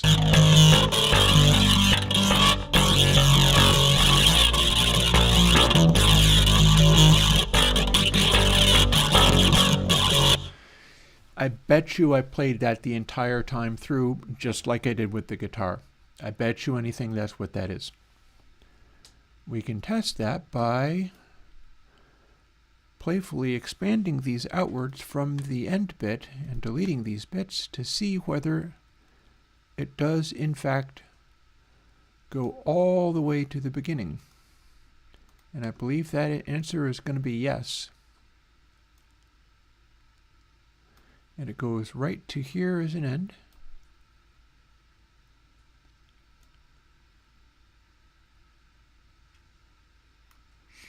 Right to there as a beginning, so I can make these a composite thing.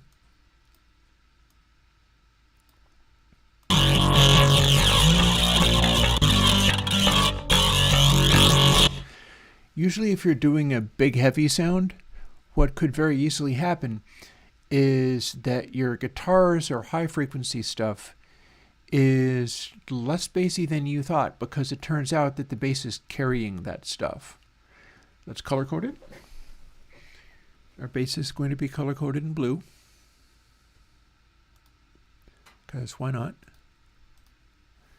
Which means that now we have a fader.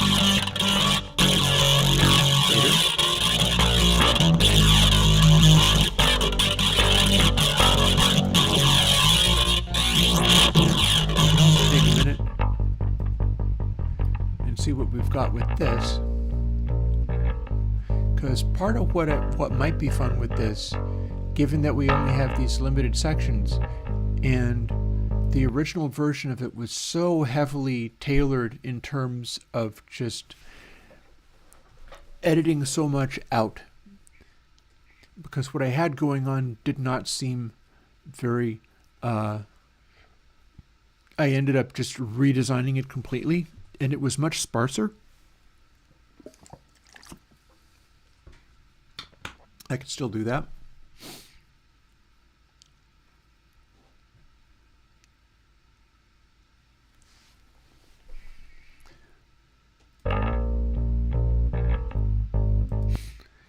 I could throw a flanger on some of these things.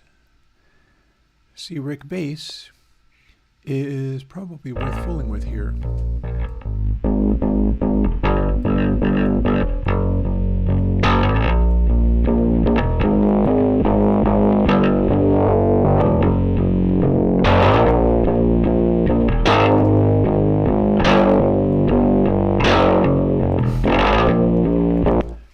So that immediately gives more growl and roar because I've just cranked the heck out of it. But we can also throw on something amusing.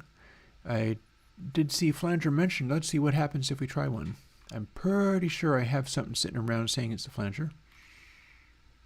I could be mistaken though. Perhaps not. Maybe something saying it's a chorus, or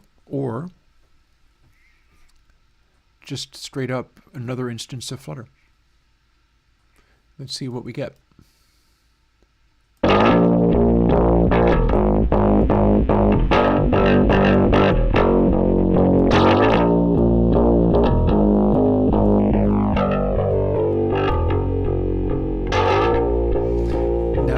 Give me 2 flangers, 1 on each pickup. So I like that.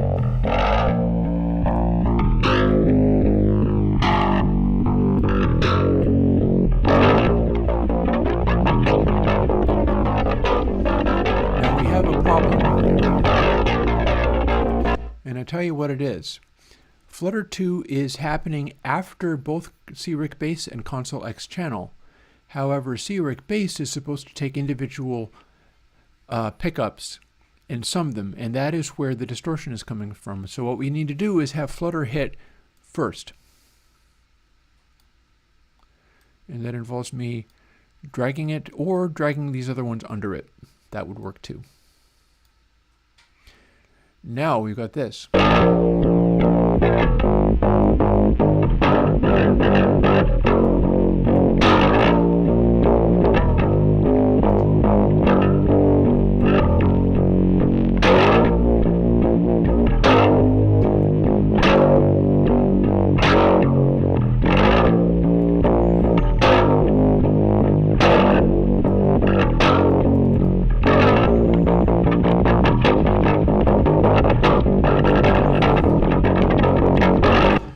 Because we're being aggressive with things, I am more interested in making this bass become gnarlier and more aggressive, seeing as I'm still chasing that fantasy of, oh, there's somebody cute who is a 9 Inch Nails fan, therefore let's get really harsh. Get really harsh like this.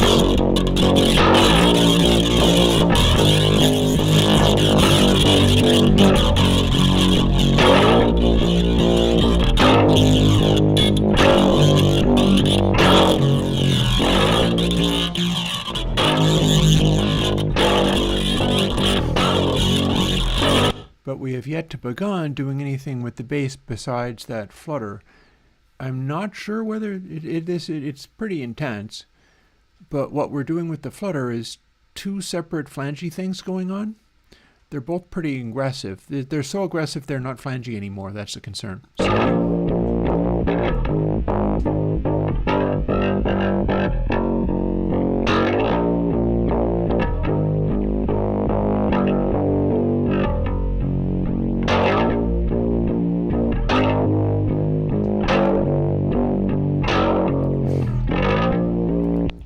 So with that, you can hear it sounds more like a flanger because the speed is low enough. I could also have the amount of flutter be a little bit lower and have the speed be higher. But yeah, at this point, I feel like the correct thing is to start fooling with this bass sound and get busy in Airwindows ConsoleX.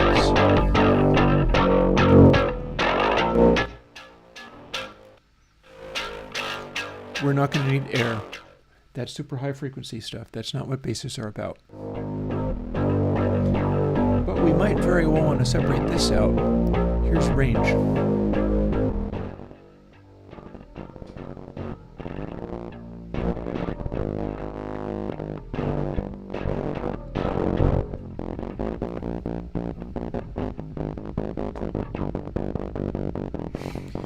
If we use just only the stone band,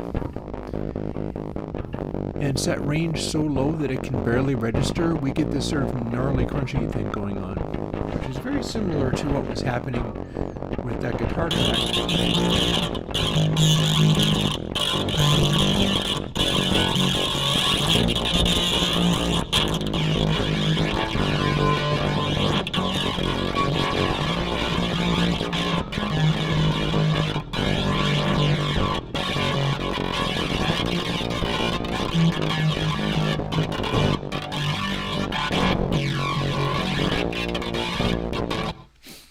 So that's interesting.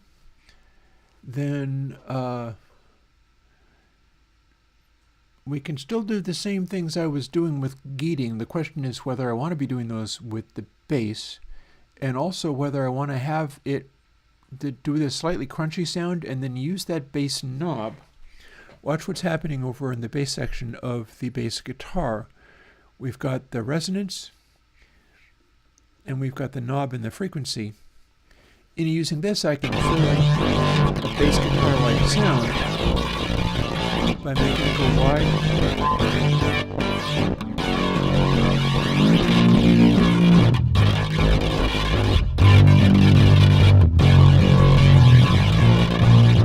Just building my weight out of that.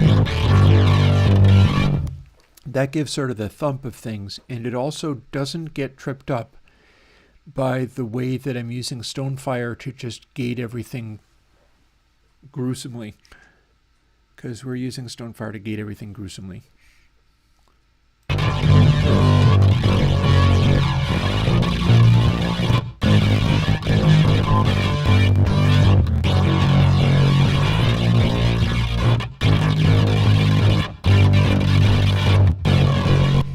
And unlike the original form of this, where both of these were sitting there acting more like a rather sloppily played metal track, like this,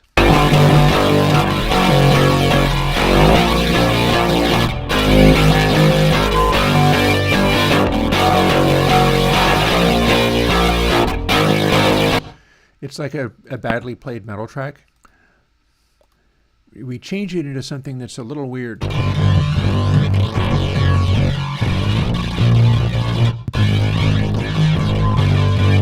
And the gates and stuff kick in to do strange things. So when I bring in like the electronic percussion and other stuff, it'll have a better chance at being the kind of background texture you can sit with, because weird and interesting things are happening. So let's continue playing with it. As long as I've got about 20 minutes before I need to defrost some food for dinner. But until then, we're still playing with this stuff. Here's the fire band.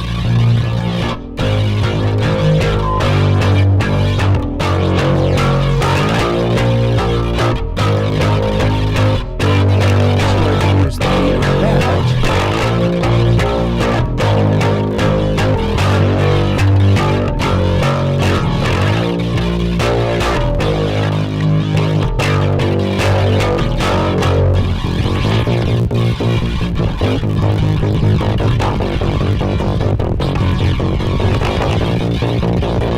Start that over.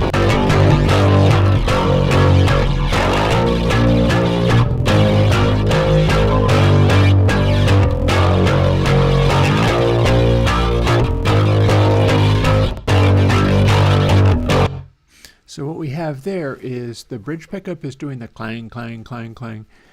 And although I can gate it until there's practically nothing left of it, I'm thinking what I'm going to want to do with just that one is use the release so that it is hyper exaggerating the amount that clang like pokes out. Clang, clang, clang. And that means letting it have a slower release and not doing anything with the sustain. The sustain can stay as minimal as it is. These sounds are being made by causing the gate to sputter. And I've got some low-end boost being added in there. I can also find some interesting things to do with the high mid and low mid and so on that bass. But for now, I'm looking at what I can do with that fire band, which can be heard pretty clearly.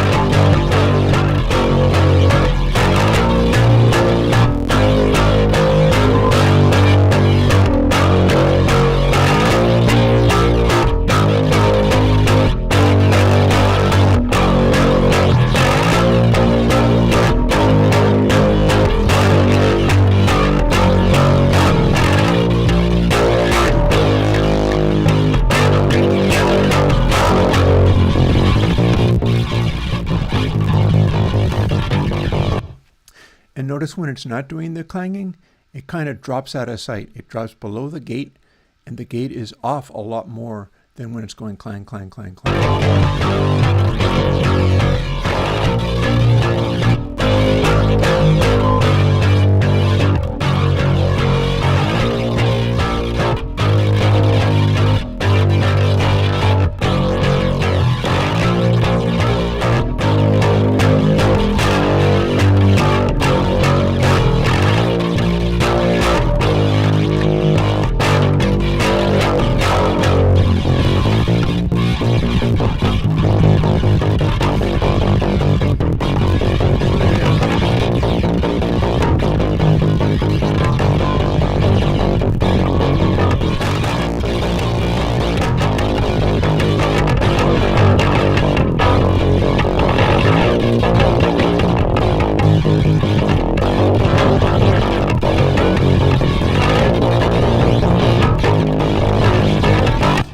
was me adjusting top dB, that discontinuity control.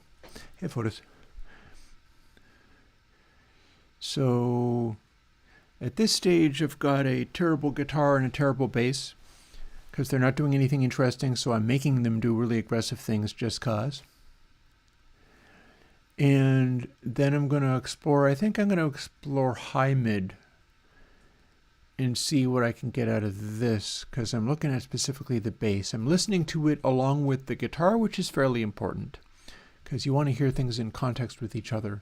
That said, I don't have any of the other stuff going, but we're focusing on this because this could end up being a piece of the mix where I might not want to hide it and edit it out all the time. I want to have this be sort of a background texture that other stuff comes in and out around.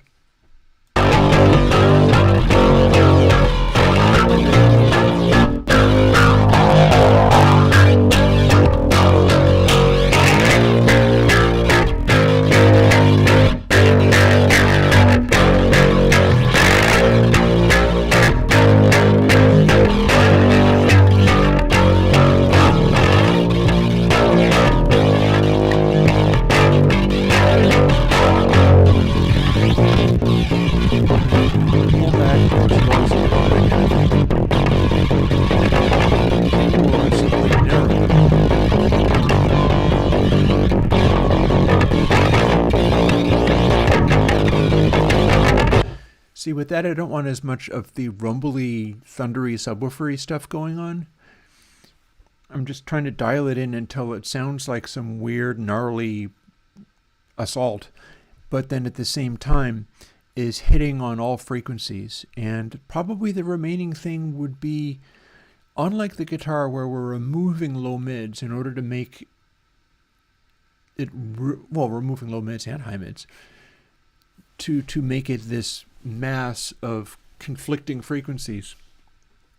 I probably want to find a place in low mids to heighten the bass's clarity and impact.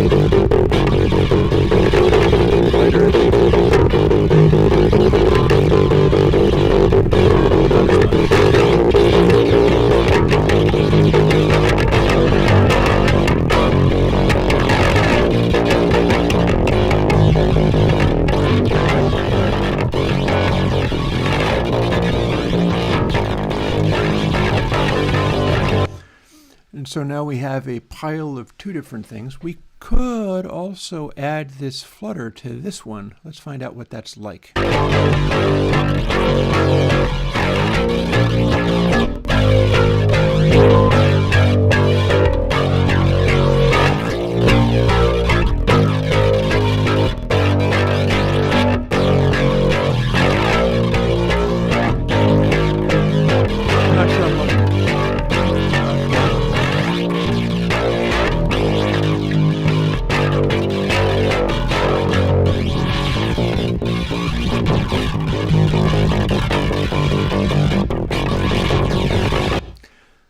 So now that we've got that nonsense going on, and it is nonsense, but it's a nonsense that we can leave alone for a bit.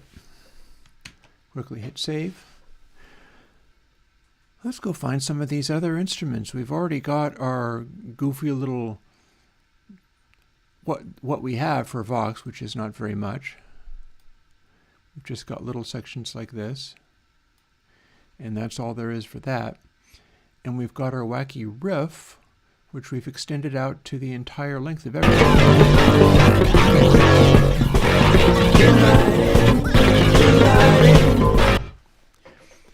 And then our drums aren't even regular drums. They're all completely synthetic, but that is actually how you go around doing the Nine Inch Nails-y inspired stuff, is you can quite easily have a bunch of sounds that are coming from that place. So what have we got?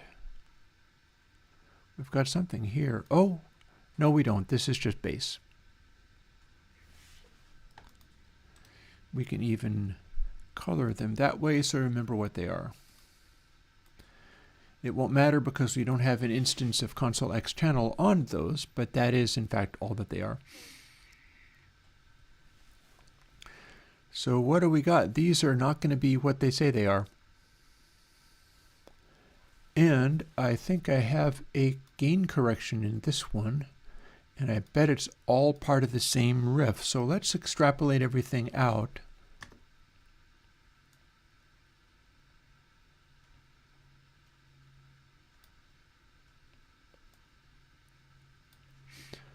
So that we have full sections again, and edit it separately. Because all of the stuff that we did here doesn't necessarily need to happen.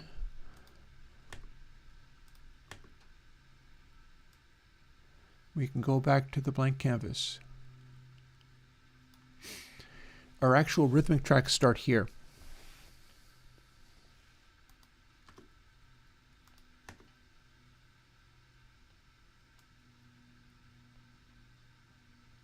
And you can see by that little nub in there that that is where that track is supposed to start. We're just moving the regions. We're not actually doing anything else. And here is the same thing but with this in hat. Same deal. We're going to return it to its original form and then edit it down on some future day. But only after hearing the raw guts of what everything started out as.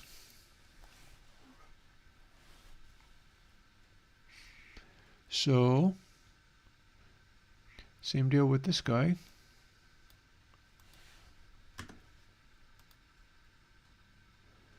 Again, we can hit edit and chop these up any way we want, but we're starting over with the raw beginning of it.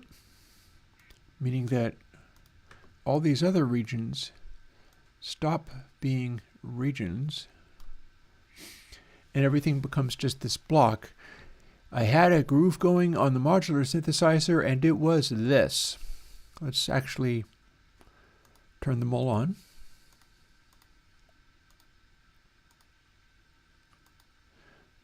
It was this.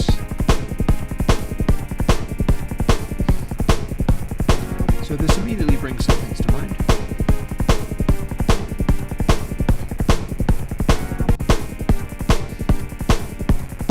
What I did with the original song, and bearing in mind the stuff that I did with the original song, I can go in here and it doesn't have to have like these vocals coming in at the same time.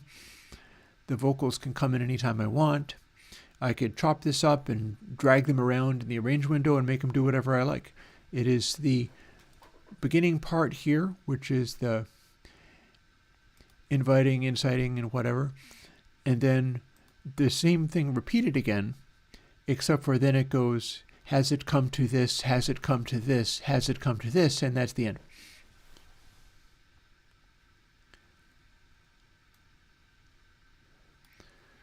So what are we doing with our initial basic sounds? Let's go through them one at a time. And I am moments from going and defrosting food for my dinner, but... Ah! Interesting. I've got a little hint of that noise, but mostly it's a thump. See, it changes around sometimes. And that's because this is the kick drum, the Blue Lantern kick drum that I use, the asteroid synthesizer thingy. Hang on a second. Do you see the little dark spot at the bottom edge of the thing? That's because the log has moved against the glass, and so I'm going to move it back.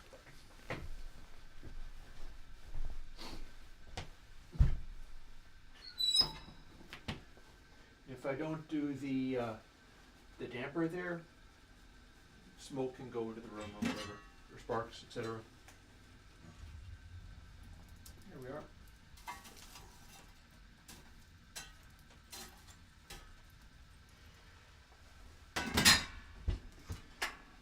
It's like crazy cold, so maybe it's a fine idea to just drag another log and throw that in there. It's gonna go fine with the damper.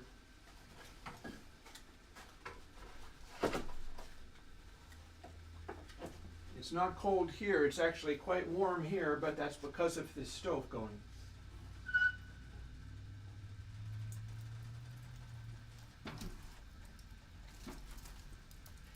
Switch over on top of that log and off we go.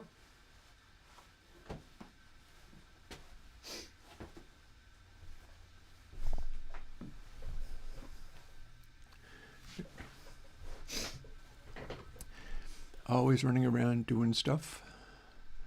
So this kick drum, I should figure out what I want it to be on. How about track 10?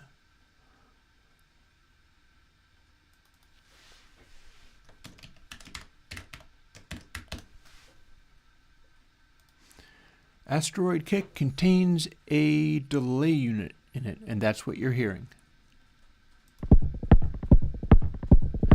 We can highlight that too, by the way, but when the little chuckly noise backs off, that's why. And in fact, we can do some gating stuff there.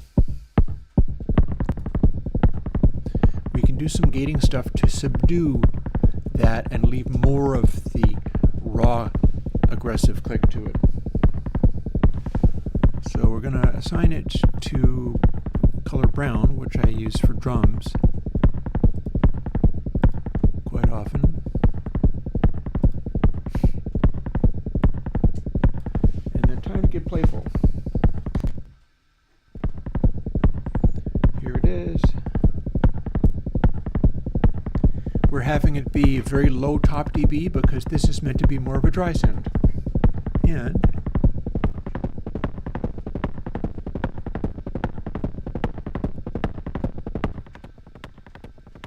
it hardly has any high frequencies at all. Airband is doing almost nothing.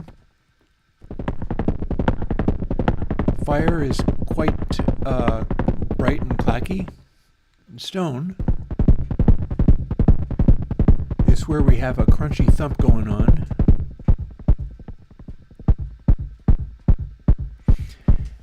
Interestingly, we can use the stone fire alone to cut out that clacketyness. So here's fire. Oh, no, wait, hang on. That, I think, was just the arrangement doing that. Let's find out. So this is fire. No, I'm not wrong. Stone band retains only the fundamental 4/4 thump. The ticka-ticka-ticka-ticka is coming across only in the fire band. So cool. Liking that. Let's do things with gating.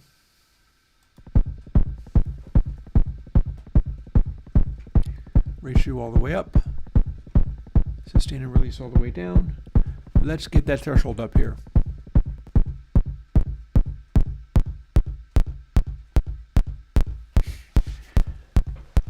That attack is so clicky that the threshold on the gate is not even lighting up at all.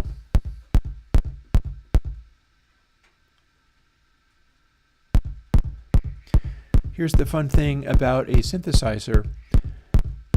As long as I haven't changed the recording settings, I can dial in this kick point to as narrowly as I want.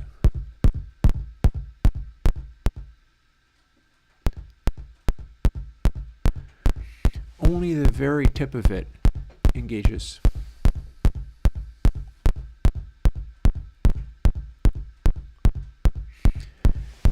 And we can do this one with a lot of sustain if we want to just sort of fatten that up without doing much else to it. Or release.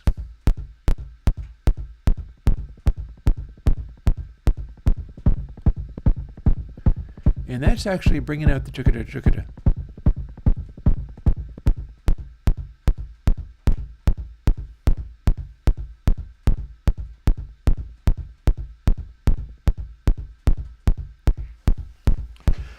So that's one way of getting a clickier, trancier kind of kick off of it, even though the original sound is this.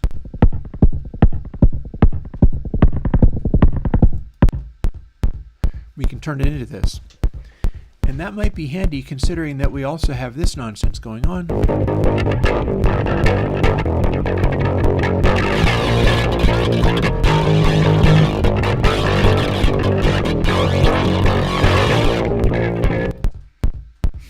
We might really want that to be a lot cleaner. So,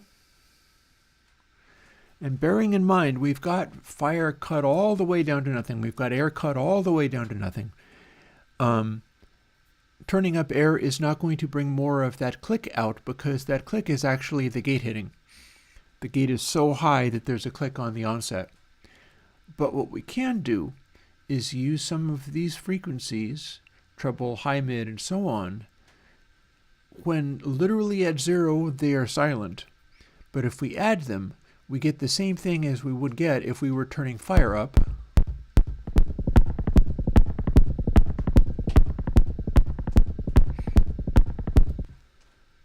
Here's the question. Can we do anything with the fire gate threshold? Let's find out. Let's find out right now.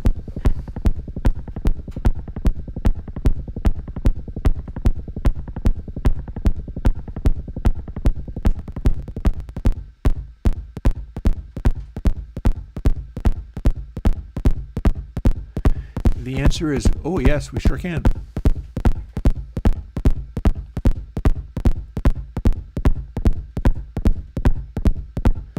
We can get a gallop.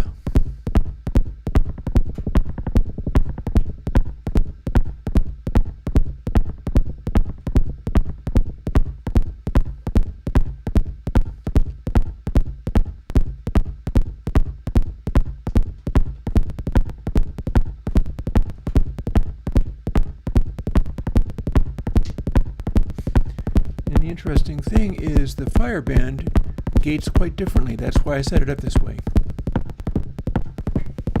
We got the fire band doing this. Shorter release.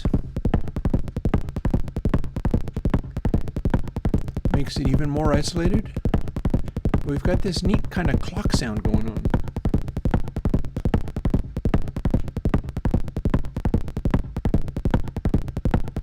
Air does nothing to help us here, but if we want to bring more of a resonance around this clicky sound, this is where we reach for those EQ bands, because the EQ bands are not gated or compressed.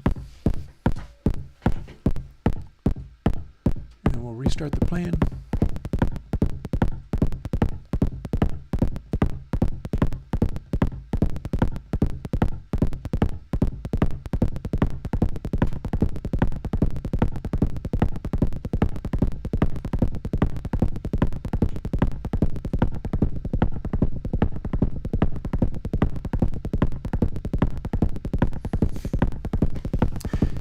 I'm exaggerating that attackiness so that the whole thing just clicks and sputters a little bit more.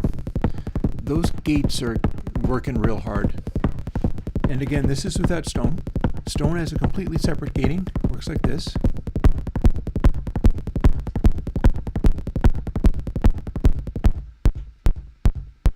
So that's the Stone band.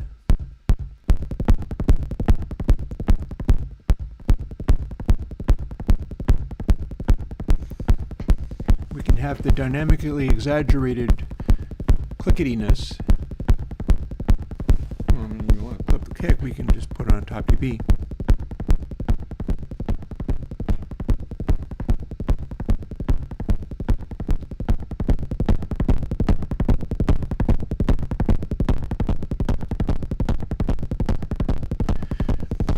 thing is, I don't want this drum to be as buried in distortion and nastiness as all this other stuff.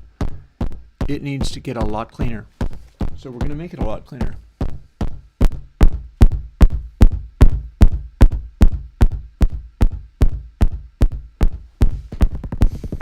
We're going to have it do this thing.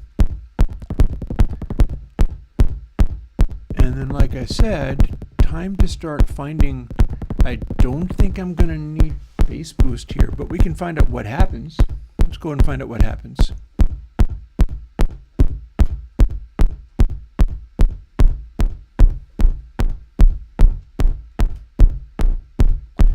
Very narrow.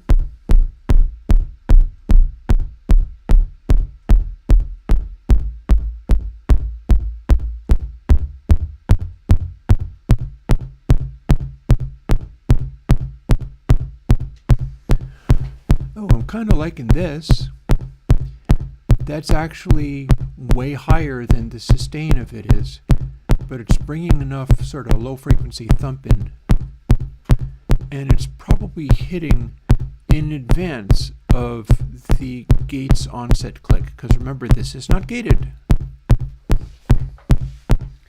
Let's find out what's happening in the high mids.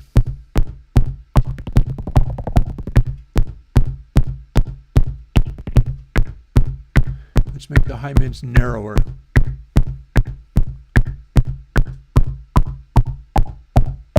And let's start it over.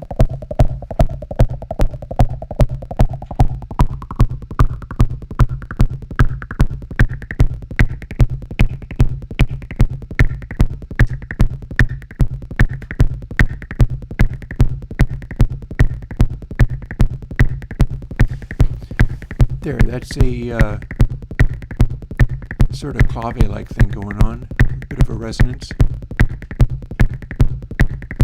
And this has a real swing going. Oh, we're going to have hats. This is only one sound. Let's immediately look at another sound.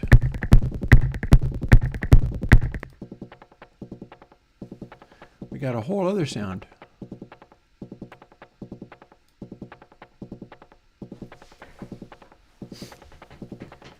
Might not care about this sound, mind you, but we do have it. Oop. Have to assign it to something. If I try to move this fader part, the control surface is just going to take it over again.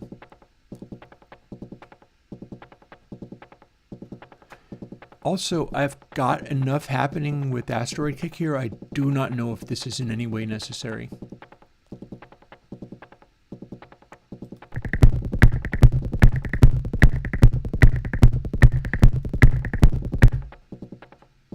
In fact, I'm not even quite sure where this is coming from or how I got it.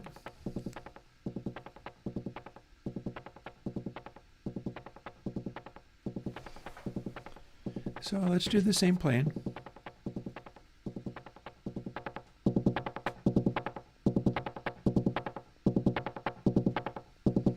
Range.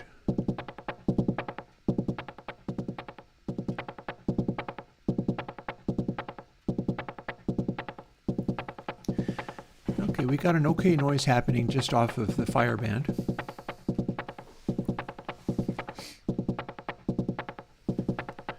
Where would this sit in relation?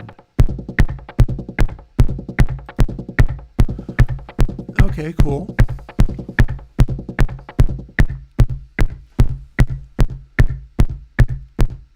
So we're bringing in a very consistent additional chattery noise.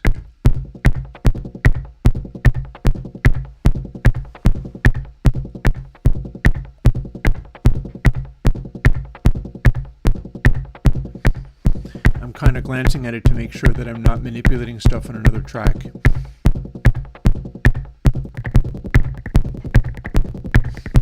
And I'm hesitant to assign this to anything. I think I could probably assign it also to the same. So here's the thing. I can assign this to the same kick drum track, but then I'm going to have to balance it solely using this fire control.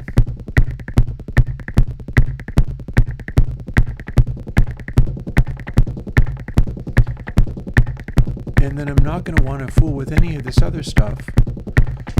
Although I could see if we're playing gatiness, let's play with gatiness. We're only on fire, so the fire gate threshold is like this. If I set the release and so on to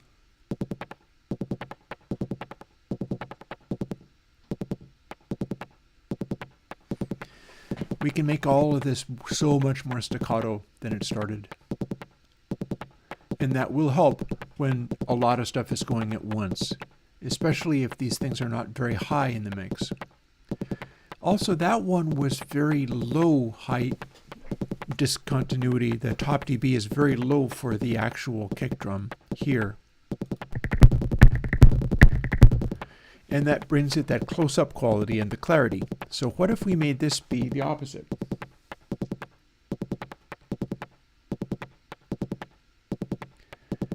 Just crank it as far as it'll go.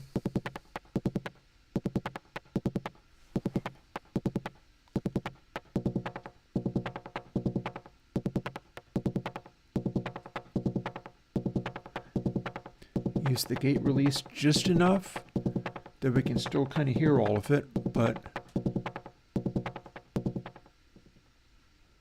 see, now that's too quiet, we can't hear it anymore.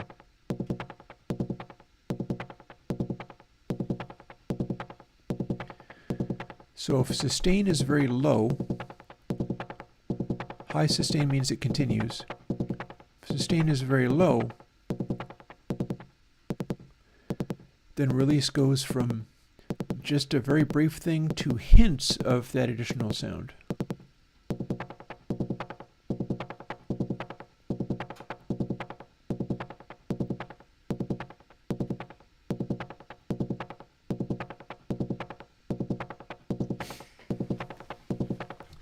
And then let's see, the other track is using high mids and bass. So let's sneak this one in using low mids and see what we can make it do there. We'll make it wider.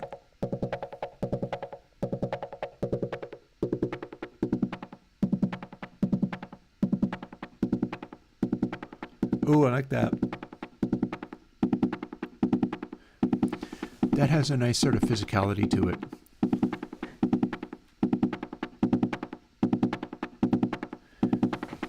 It feels like some kind of solid object. And we'll start it again. And then this fire control manages literally everything about it with the exception of how hard it hits top dB. Because if I turn it down, it won't hit top dB as much. Oh, I stand corrected. Low mid is doing that.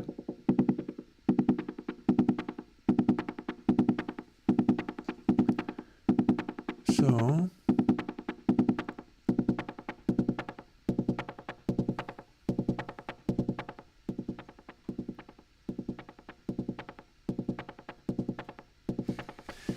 and if we combine it with the louder kick,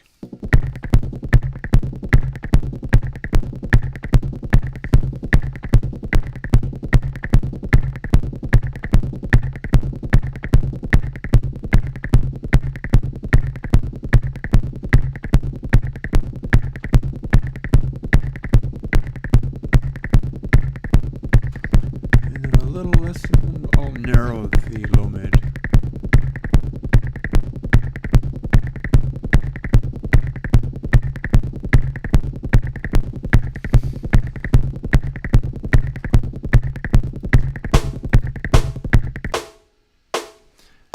And here we are with a snare. We could probably do a thing that I did in another thing where I could balance that with the guitar. We can just have it sit on the same channel as guitar.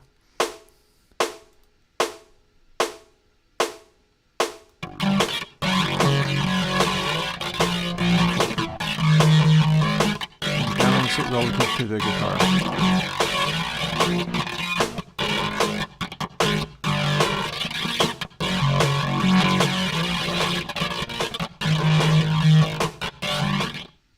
See, they both go away. Oh, I'm going to be wanting to click on that kick. It'll clarify where it is because there's a lot of other stuff going on. You have like this.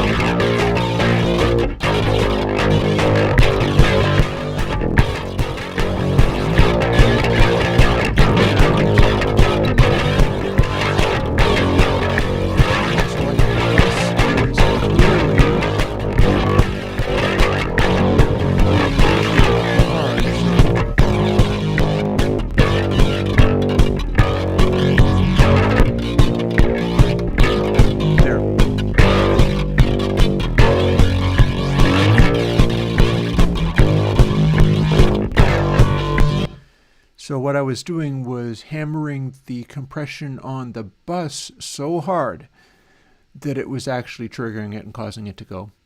And I could use that, but not right now. I want to hear it full on right now. Also, I am a little bit late. Tell you what, I am a little bit late for getting my dinner out and making it thaw. So I got to scoot and do that for a moment. I'll be right back.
Alrighty, that ought to work.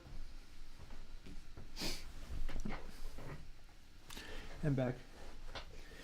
I just had to thaw cheese. It might be 20 degrees outside and snowy, but it is still taco day, so that's what I will have awaiting me once I'm finished. I'm always trying to evolve stuff, things that I'm doing in my life and so on.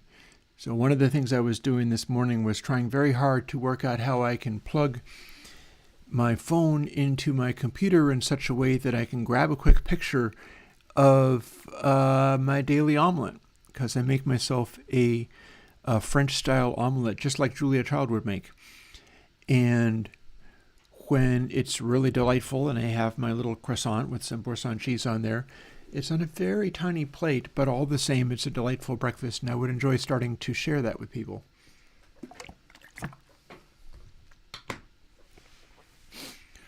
So, also title bar. Somebody mentions title bar. I'm not sure if this is what you meant. It says what the track is, but that's a Reaper thing, and that is also what I programmed this one to do. I can make the color be more vivid on the sound, honestly, but this is a smaller one. And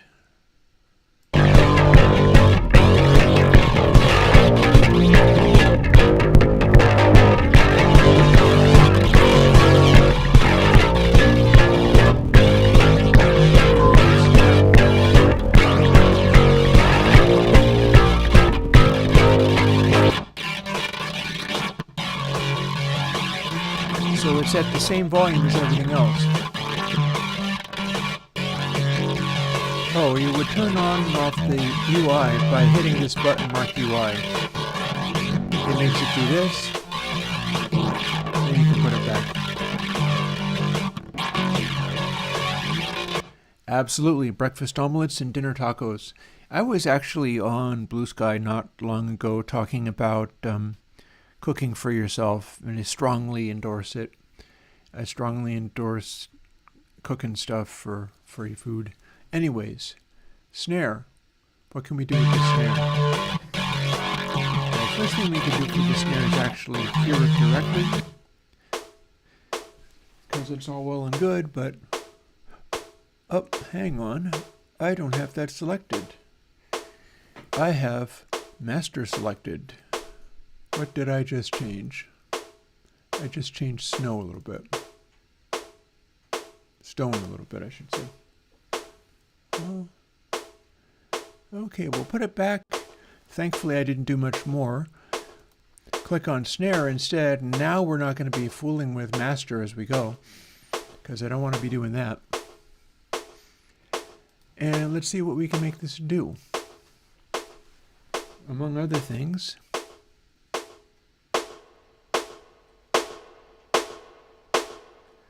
nice little reverb, just like we had it for the other track. Or maybe it is, maybe it's not. No, that's just default.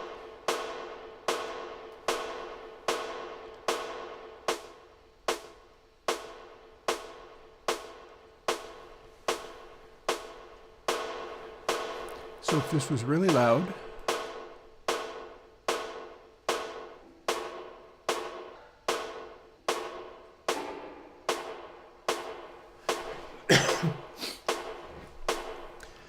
and somewhat derezzed,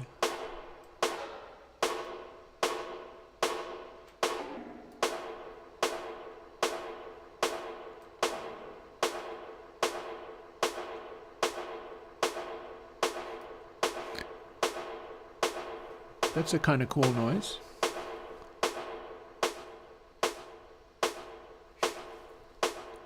And now we've got this set for the track, so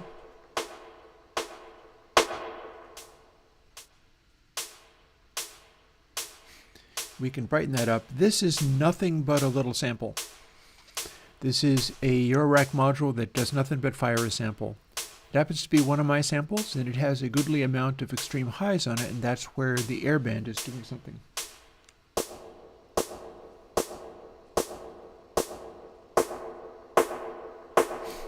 We can make it out of like mid-ranges and lows, kind of like this.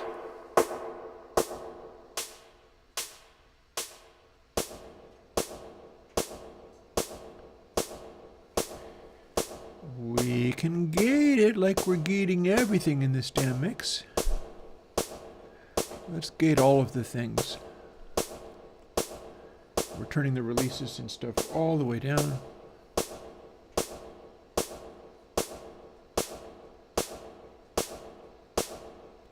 And now we're only hearing airband.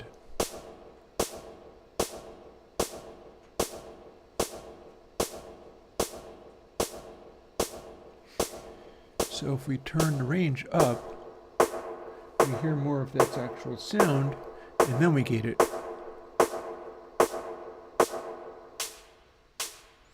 See, when it's not actually hitting, nothing happens.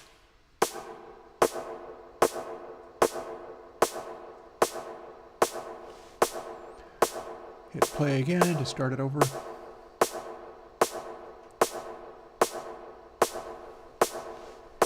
I'm not that impressed by this though.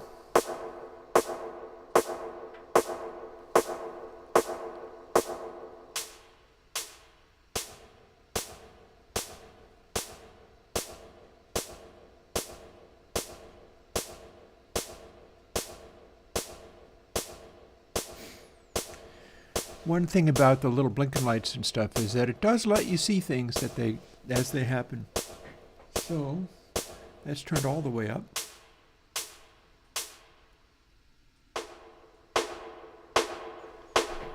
Here's the fire, and that sounds like a normal drum, but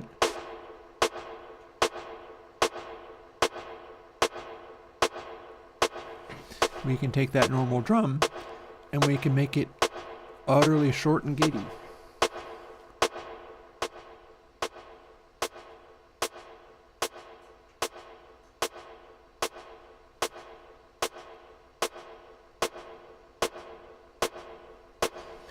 And again, it has to balance with the guitar.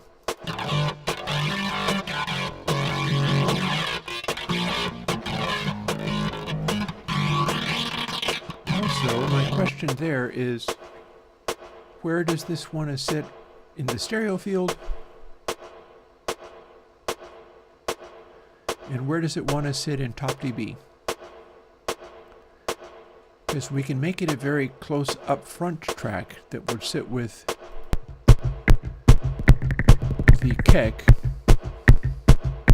or we can turn Top dB way up and have it be a distorter or distancer sound.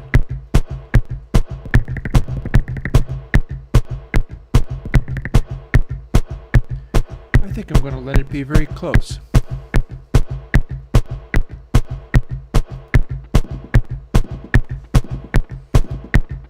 And give it a little more.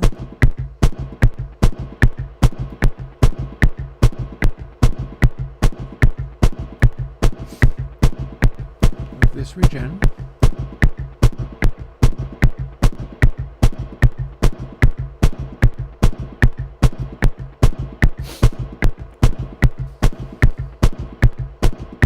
So that's kind of neat.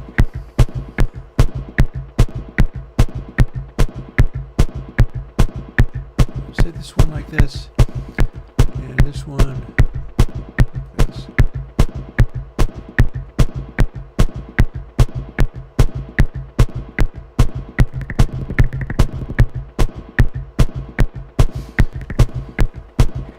So our background is acting like a techno track now.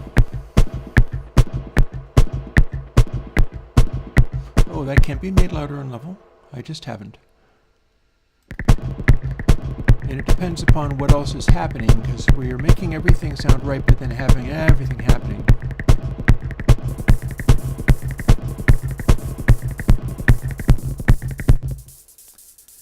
And we're pretty sure what we want to make out of this.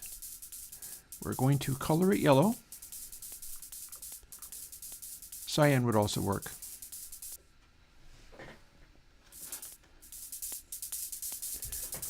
I like my hats to be colored yellow for bright.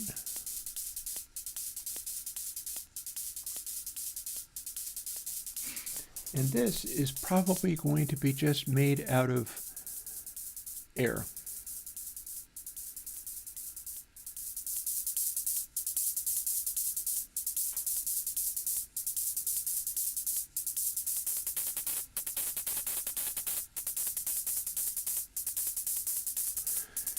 Interesting. So if I do Top dB on this one, it's got a rowdier edge to it.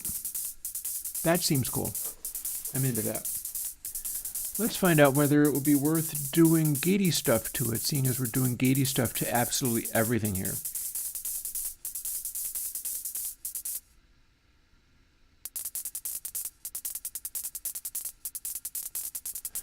Interesting. We can sure make it punchier. There's no question about that.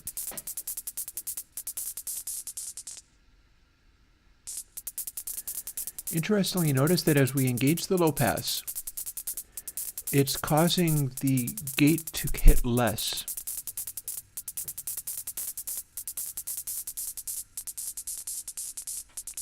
And then it'll kick back in again.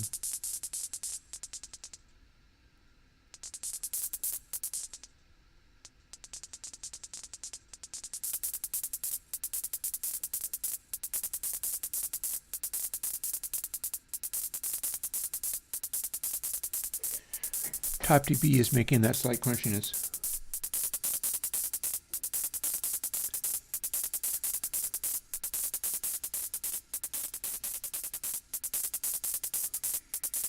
Best to not bury it in one direction or the other.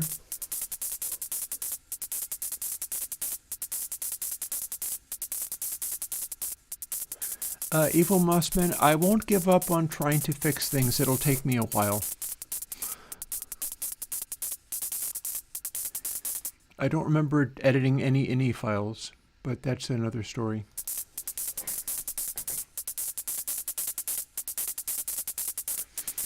Also, a thing to learn about this is that the airband is gated through the fireband. That's why this is doing what it's doing.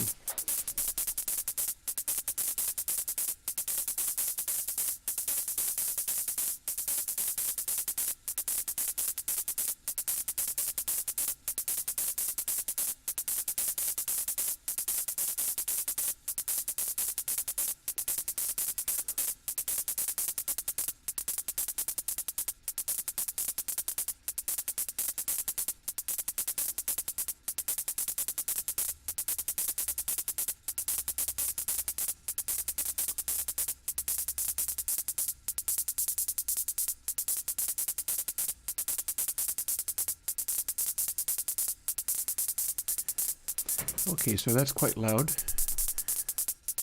Everything.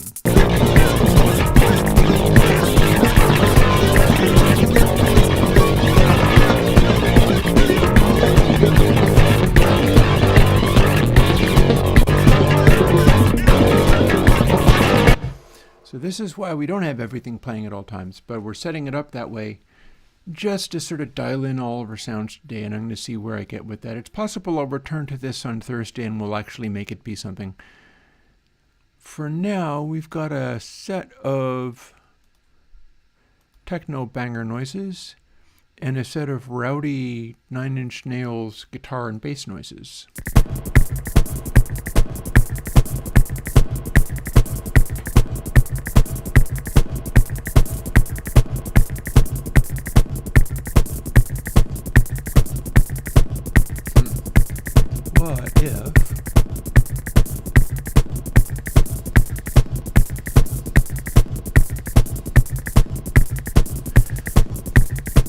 What if a bunch of highs on the small plate?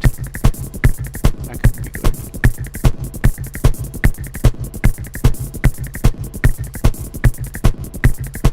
What if small plate on this?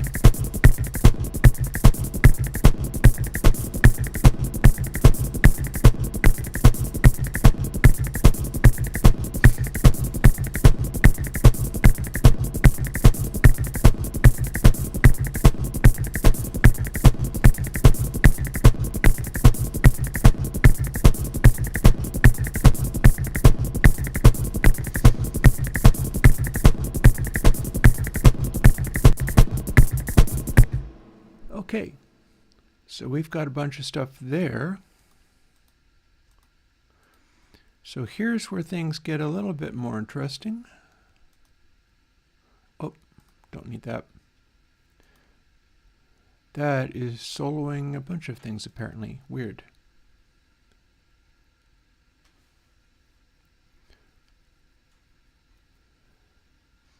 So if you're talking about Airwindows globals, that's in a documents folder. I don't know for sure where Juice looks for the document folder in Windows. On the Macintosh, it is literally a folder called Documents, but it is where Juice is allowed to look for files, because they can't just look all over your computer. There's particular places where it's like, you're allowed to look into userland here.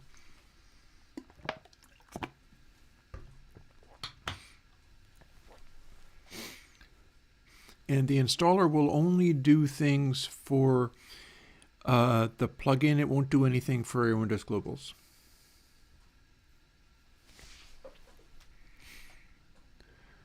Let's step one step further.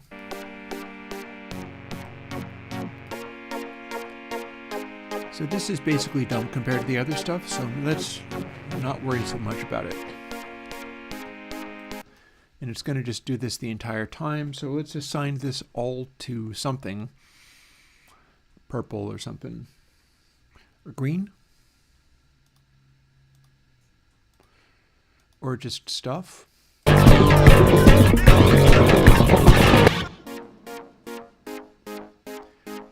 So we've got this happening, although it's not very exciting.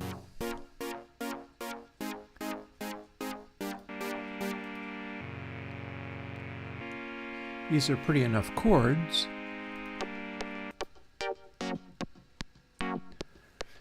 And that's more percussive. So that might be interesting in its own way.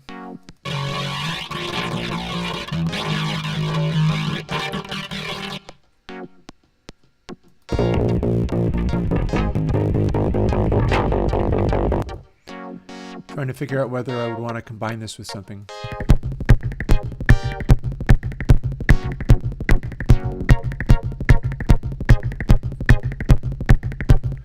I could make it be part of the keg.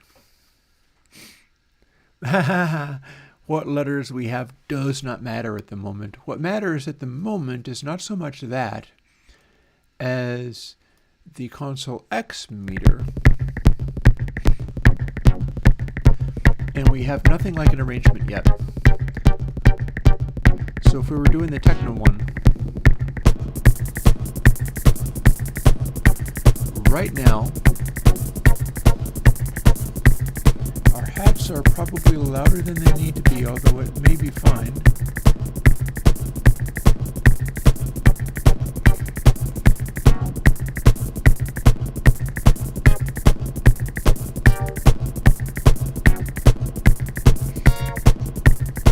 Here's where a kick goes, so that's a little hot too.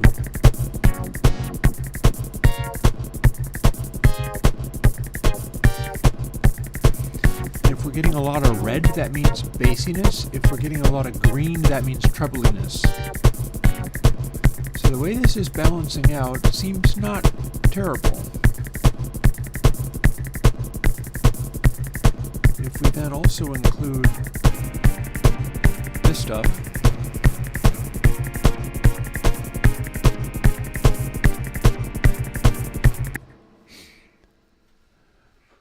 we want to color code that stuff, of course. And percussive chord, I was thinking, might just go along with something like the kicks or the snares. Because when I have all these disparate things balancing within their own context, I can use a single fader to like shift the whole balance of that stuff around. So the question becomes, does this percussive chord sit with that guitar? No, I don't think it does.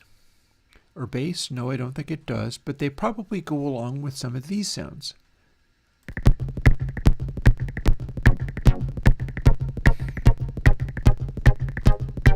Meaning, if I set it to brown,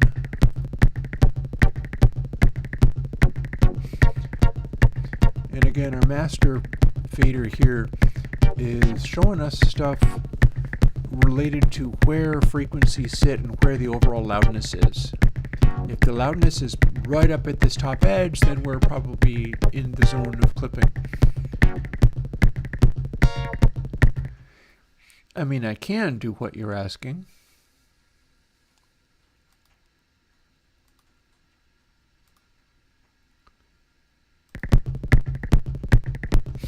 It's not going to be super helpful though, because all it's going to show you, we've got some bright loud sounds, we've got some bright dark sounds.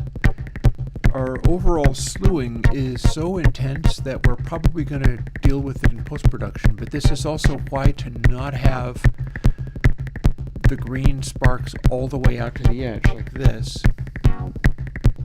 Oh wait, I don't have the hat going. So if we have all this stuff going,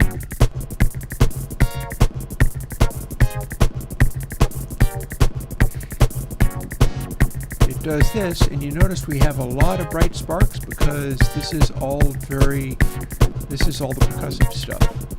And then if we push the hats too far, it's starting to show. Turn them right down, you can see where they live on the slow meter.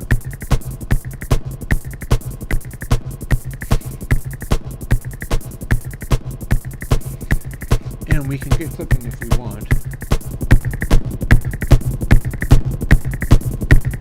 Or not, because we have clip only 2 engaged, but we can make this thing do various stuff.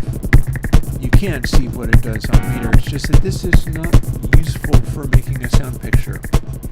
You can't really dial in your sound picture by looking at all the dots. Especially when you do this.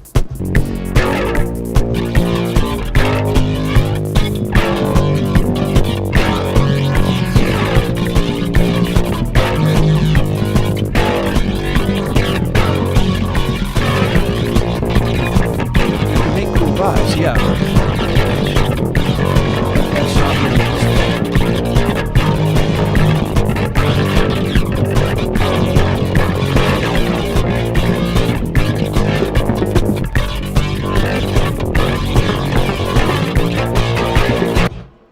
whereas this one up top is better set.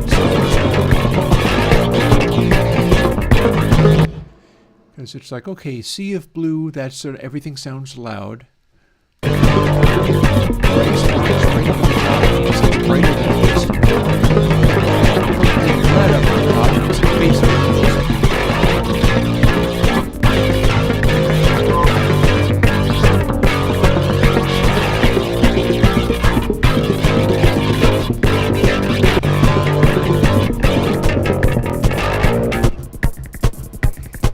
And then we get back to the percussiveness.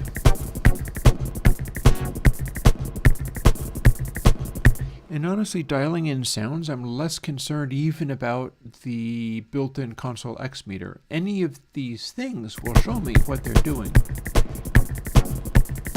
Like I've got a meter built into this. Got a meter built into that. It's saying it is a bright sound. The meter built into the guitar says it's nothing but a sea of bright. The meter built into the bass says it's a roaring heavy sound, because we see the purples and blues here. Not that much in terms of brightness, but we do have some. And if this was a bassier, less aggressive, if it was like a P-bass sound, it would be all blue. I mean, it would be all red. The fact that we have purple in there speaks volumes about how we do in fact have a lot of bass. Take that away.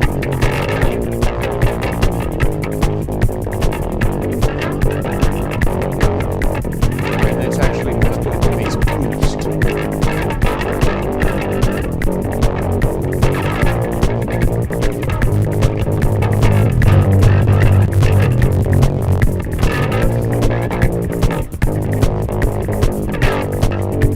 And it also has a lot to do with that dB setting.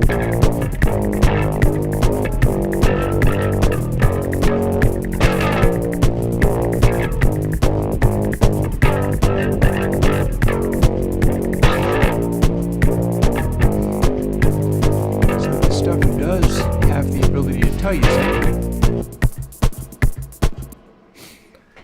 But I'm approaching a lot of it from the lens of I want to hear what it does and where it fits.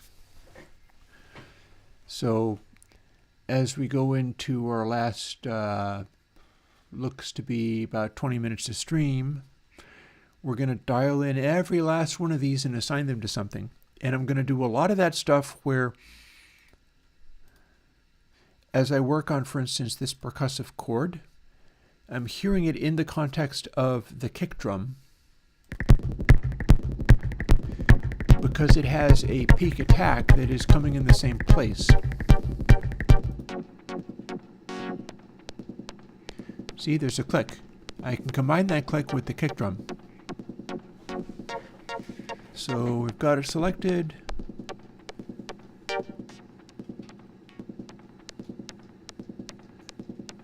The attack click can be done with air.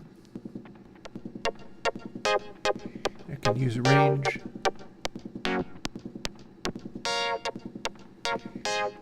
That's a nice bright sound. Here's the lows to it. Probably don't need to go crazy bonkers with gating on this, because it is doing a thing that has a relevance all its own.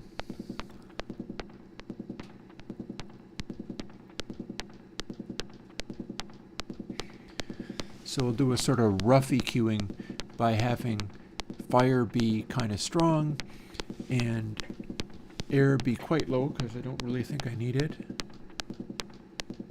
I could be wrong.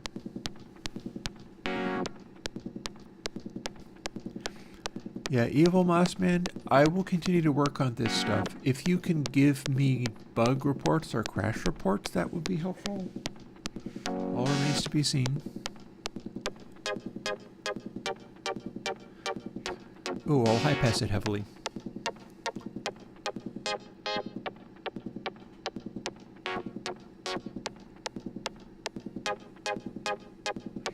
We'll high pass it and low pass it a little bit.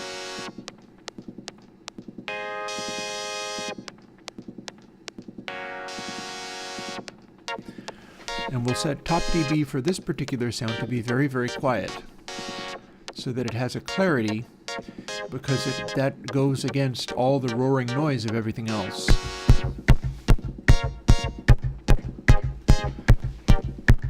And it all rides on the same fader.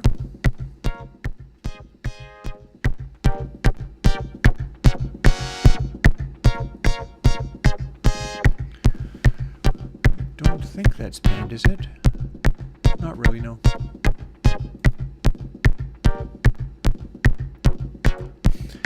I cannot make double-click result to default at the moment. No.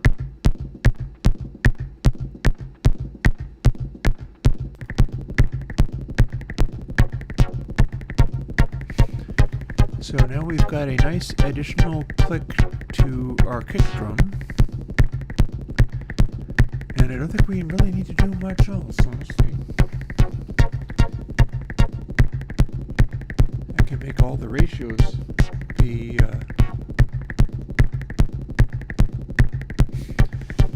zero to just kind of highlight that, and then we can balance using Stonefire.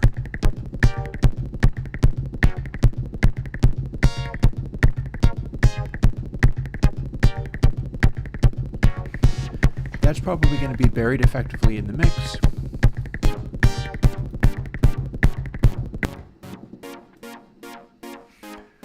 So this doesn't have nearly as much clickiness to it, but it's a similar kind of sound. My question is, what would I even want to do with this one? It's doing the same things, honestly.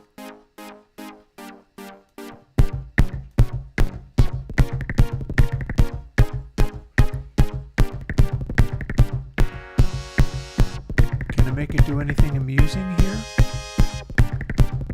If we told this also to be sitting with the keg,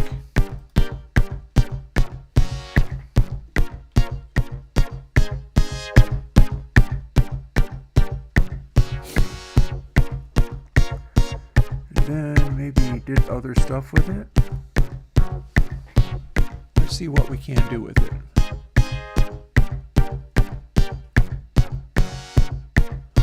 I haven't showed it, have I? I'm only looking at per chord, and I've already switched away from that. Here's where we're at.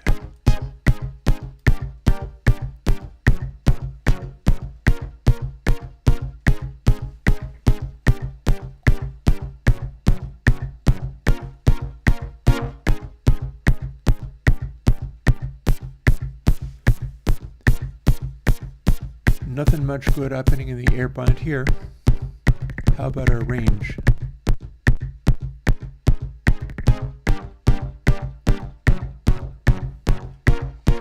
How about playing with our gating, as we're so fond of doing? Up, start it over.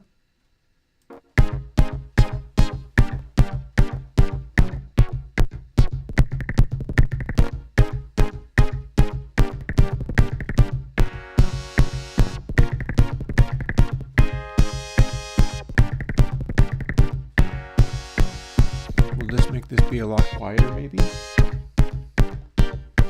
and hide it in a channel just to mess with people.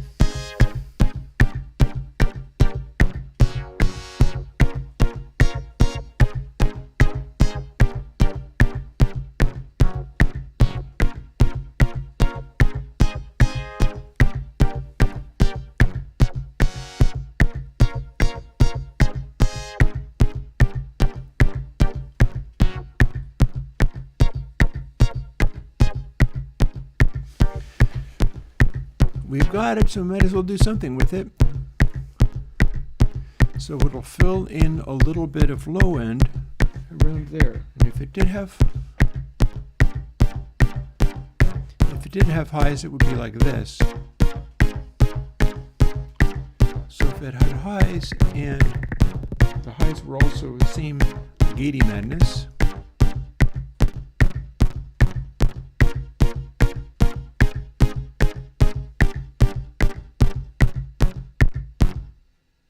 Oh, start it again.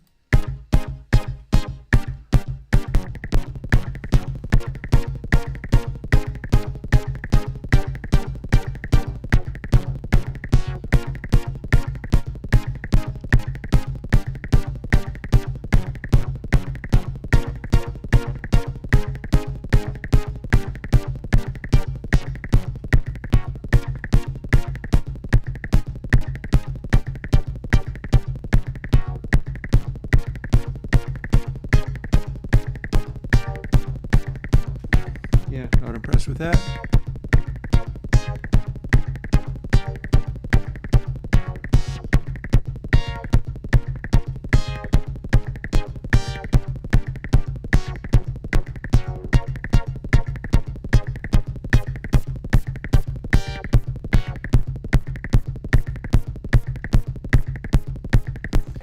Okay, that's amusing. Just a hint of air and stone to imply there's something funny is going on all the way over in that channel. Oh, ads are appearing even though I turned them off. That's lame, but I'm not surprised. Let's turn this way up. See what we can do with the low pass and high pass. It's amusing.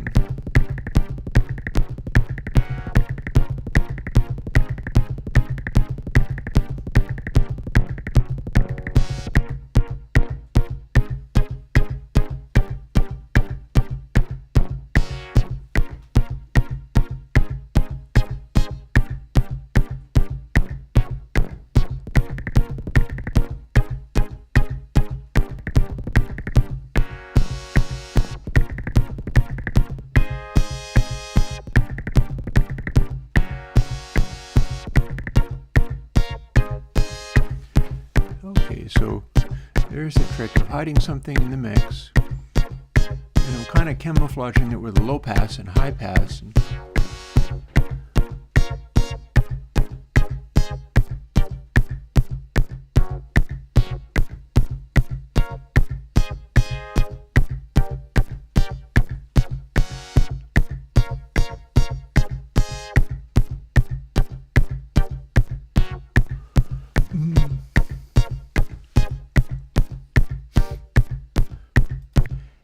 yeah, I am another person who is doing YouTube Premium, and for a variety of reasons. One is I don't want to deal with any of those ads. They drive me up the wall, and I use YouTube so heavily for watching things that it's like if I was to buy a cable service, it would basically be that, so it makes kind of sense to me. Also, I consider that it probably means the stuff that I watch gets a little bit more weighted because it's me watching it using Premium. I think that probably helps the folks that I watch, and so logically it's like, well, it must work that way because it's the self-interest of YouTube to want to do or encourage things where people who are paying them money are watching them. Surely that must be how that works. I could be wrong. I don't see how their self-interest would work any other way. So yeah, 10 minutes to end of stream. And we're looking at our final little instrument.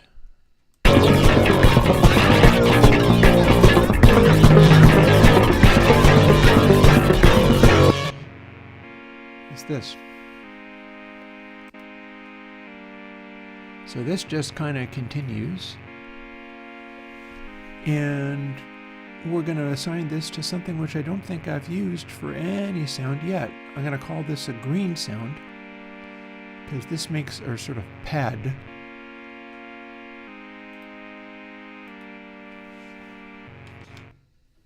So now it's on the green fader. That's a very plain sound, but what I can do with it is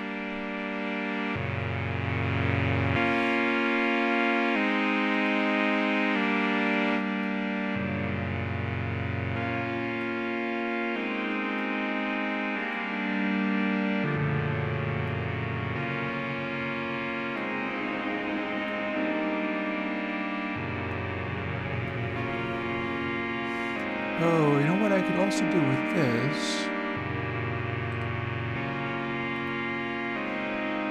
Where is that galactic chorus? We can make this much wider. Not chorus, but vibe.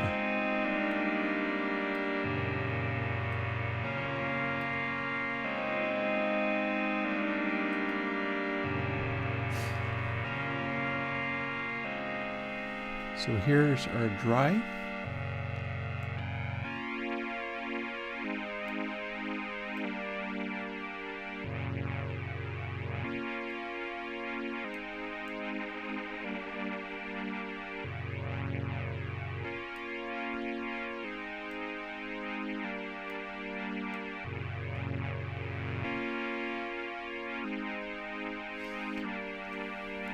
So now we set this up to be that color.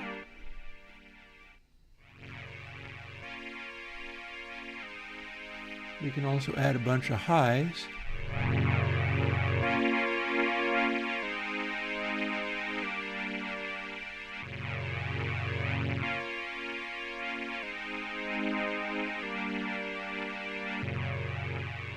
Cut the lows, bypass it.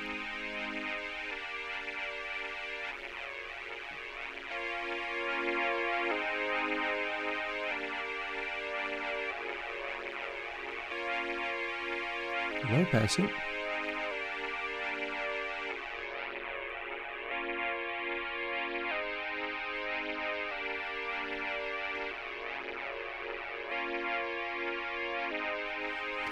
Playing that against the air.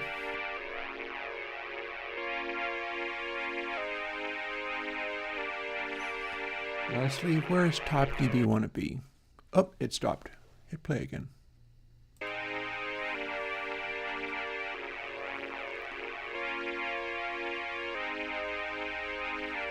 And back up with the plate.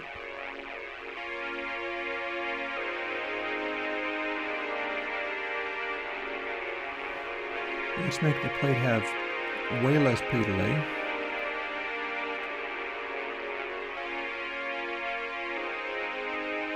Less regen.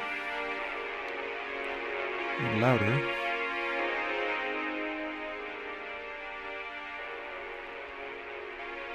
So what would this sound like if top dB was a lot higher?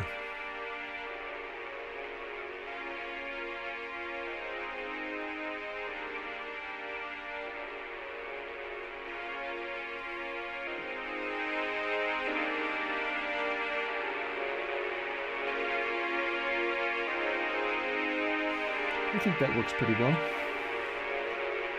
Oh, I just bumped the bass, but I didn't do anything with it.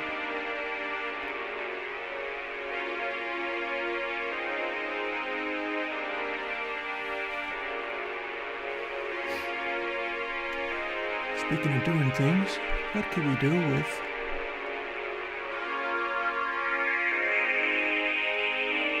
lovely.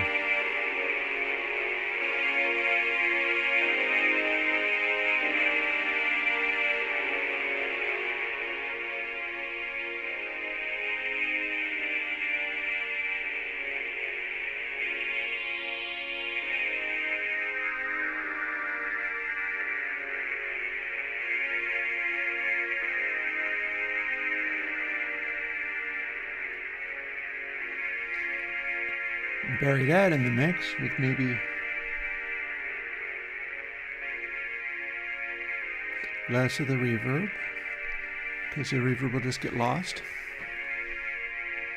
Not worry about any gating, because there's no dynamics in this track at all. Then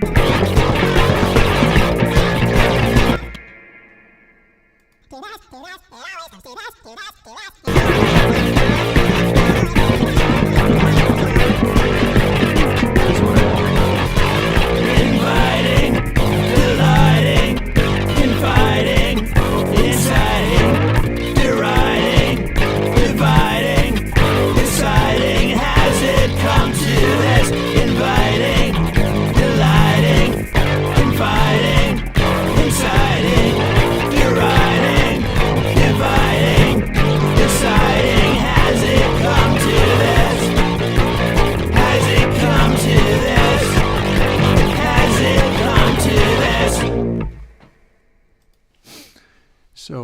editing to make that actually become an arrangement of some kind, but that's all of the things playing at once, and it's less of a mess than it was when it started. One thing left out. I never touched MadRiff.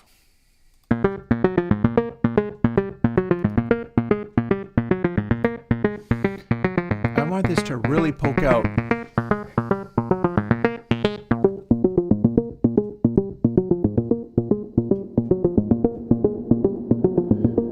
Okay, that's super dark. If I gave it that brighter,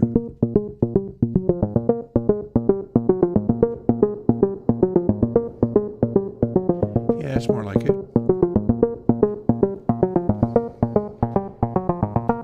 And let's quickly see what we can make this funny thing do, possibly with some air, stone, and fire, and possibly with the filters. Because those filters are doing a bunch of things. See? Pokes out like that. So I want to maximize things like that. So if we only have stone,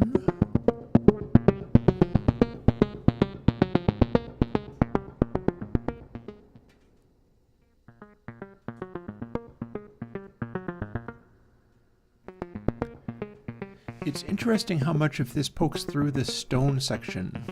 That implies that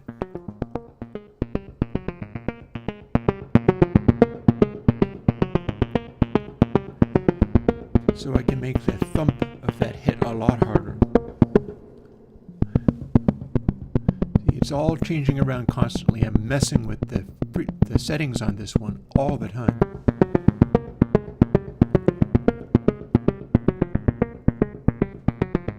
High passing.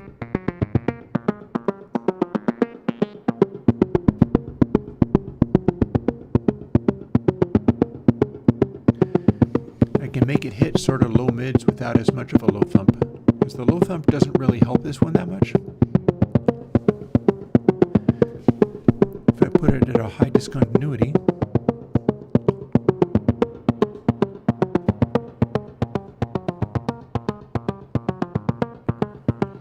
we can certainly make it a little gritty.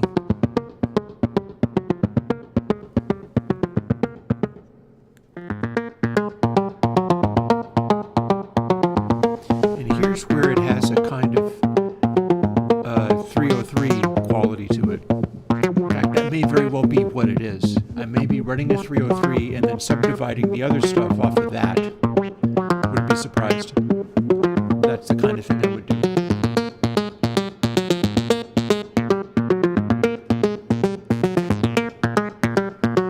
So if we were...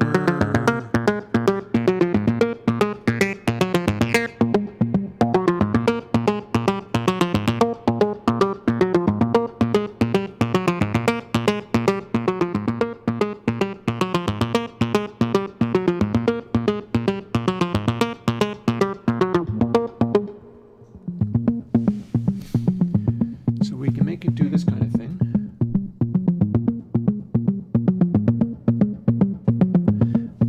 This is Reaper, and ConsoleX being used in Reaper. So my fire seems to be burning its way out.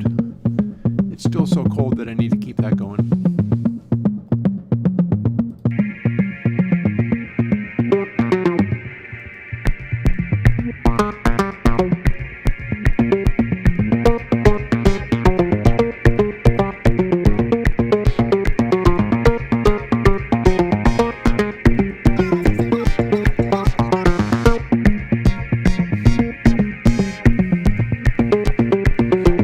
So that's an interesting blend.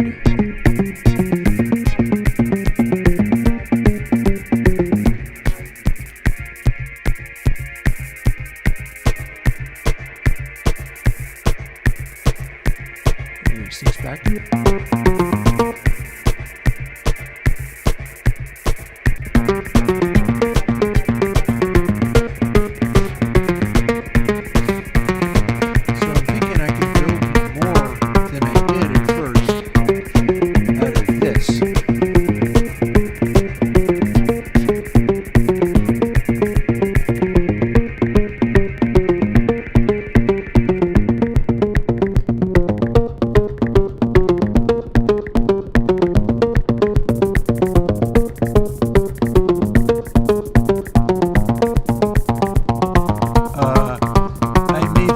try to implement that yet. We shall see. It's one of the things that I can do in upcoming weeks.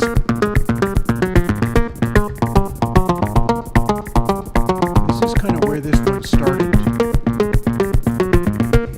So we had this one.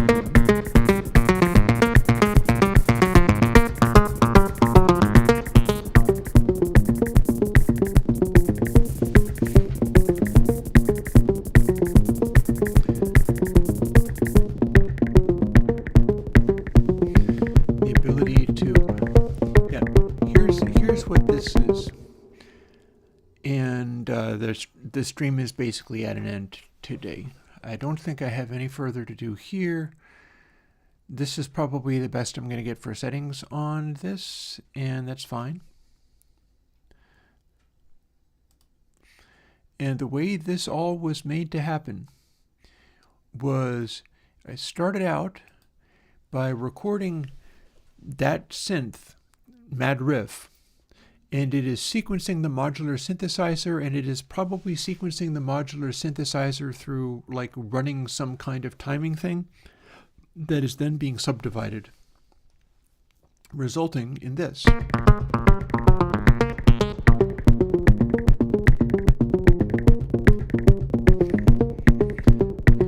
So the riff is this repeating thing, which I then added voices to. I'm going to come back.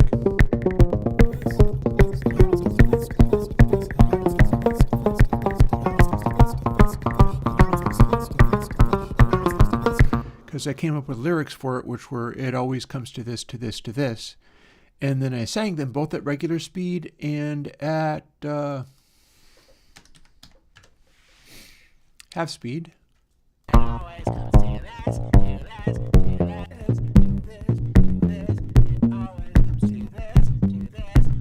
don't seem to have it synchronized well on this one.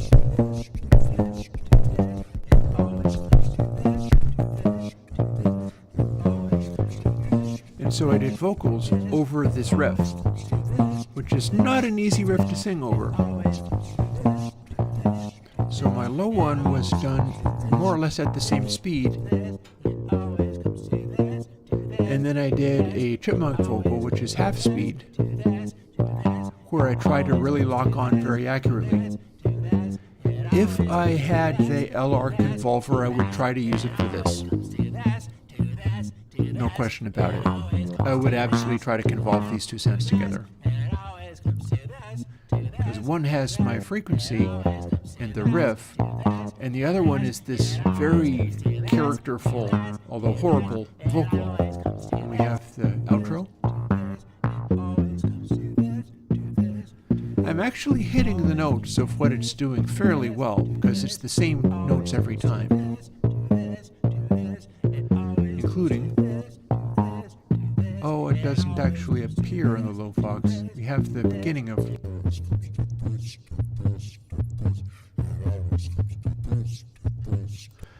So this is me trying to do it at full speed.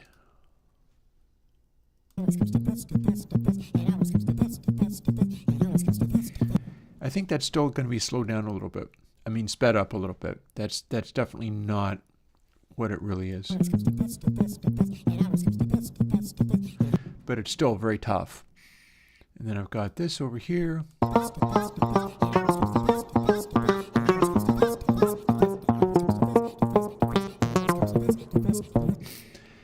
And I just decided, like, okay, we'll do that. We'll do that. We'll add vocals to that part. And that's a wild thing to have done, but what the hey.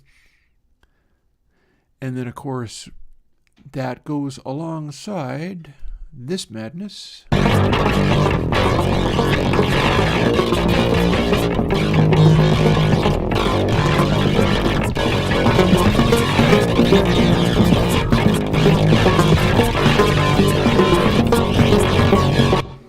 So that's pretty disorienting. And before I leave, I do get a quick question that I can, in fact, answer. You may notice that I have Console 9 bus on, in fact, every single one of these sends. I got 4 sends, plate 240, plate 140, a tape delay that I'm not using right now.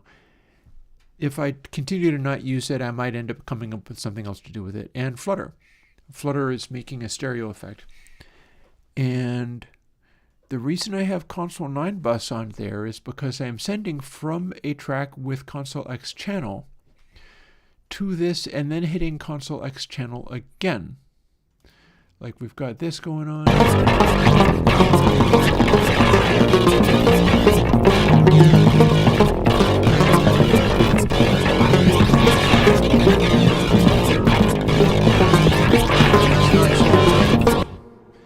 I honestly don't know why clicking on those ones doesn't solo them, but it doesn't solo them. But that's fine. Maybe it's including everything that's sending to those channels, although that doesn't make any sense either. Anyways, point being, technically I could simply go to ConsoleX bus, do the processing, and then go to the channel again, or I could go do neither and just do the plate or Flutter or whatever, what I'd call inside console, from the output of this and fed into the input of the master. The reason I'm doing that is because when I have something like, for instance, plate 140 or 240, I know I've got 240 doing stuff. Here it is. And I've got console 9, which is just decoding what goes into there. And it's not decoding it at exactly the right, but it's the same encoding, decoding thing. And when I'm doing something like this, let's see what, okay, so that and that go to 240. So we can solo those. We'll take these off as solo. And look over here to see if I have anything else on 240. No?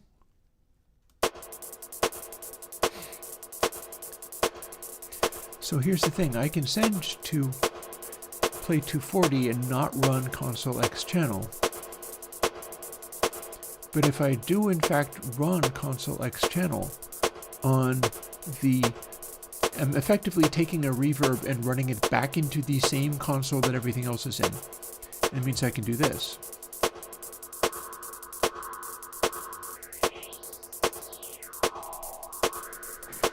With the same controls everything else has. So if I'm looking for a particular sound just to only apply to that plate, I can maybe leave a lot of that stuff alone, but maybe I'm looking for just a particular ring on the reverb that can be done using my filters.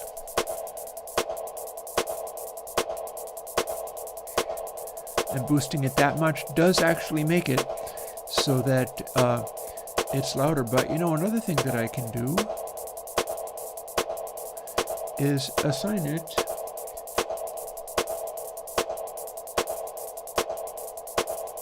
to a track color like everything else.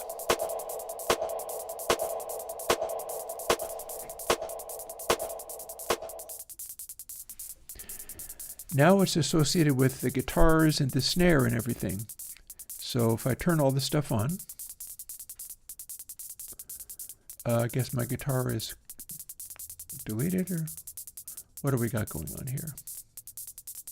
Oh, I have turned it all the way down, that's why.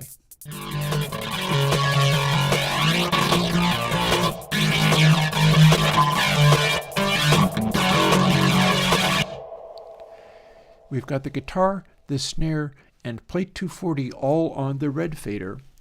So if those all end up being kind of, and that's because plate 240 is being driven quite hard by the synth snare and the reverb on the hat. And if I consider those all to be like hot sounds that work out well, all sitting in the same place, then I've got like 140, and 140 is being hit by chord pad really hard, but probably not much else.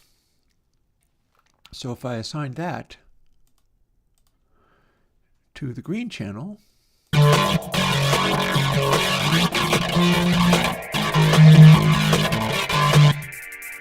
red tracks go away, green tracks become louder,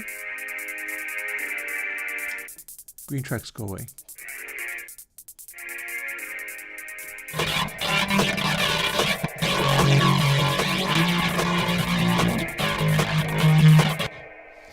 And I can fool with the EQ and stuff on Plate 140 because Plate 140 is also coming in on a ConsoleX channel with all of my features available on that. I can, if it's a reverb, I can throw low passing on it. I can do all manner of stuff. And yeah, and the difference between Console 9 bus and ConsoleX bus is Console 9 bus has no controls and no GUI. That's it. They are the same summing processing. But apart from the summing processing, the actual bus of ConsoleX bus has a lot going on. And you get to use all of these things, if you wish, to tune in the sound of the bus, or indeed start going like, okay, so I want my bus to have this compression and that, this and that, and we want range to be all down here because I want a compression, but I want it to be only on the fire band. Console H is going to have a simple single compressor configuration, but we still got that. Or I want to constantly add a little bit of air to everything so that if we are doing a full mix,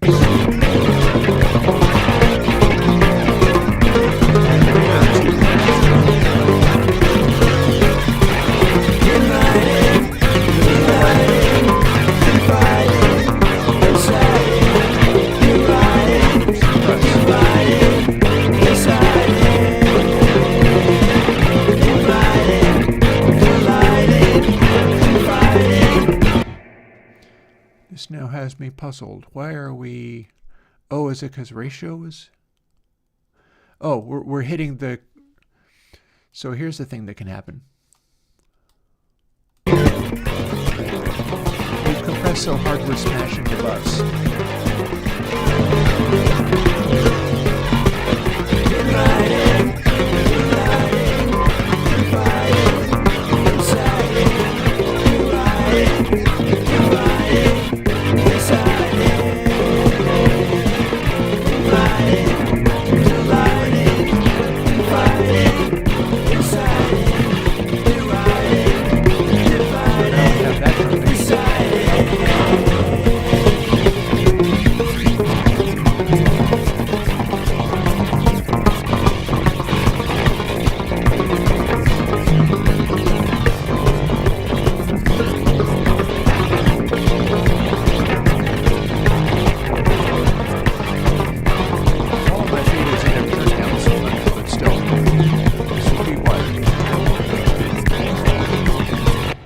So you can set up ConsoleX bus to have a multi-band compression master bus, essentially.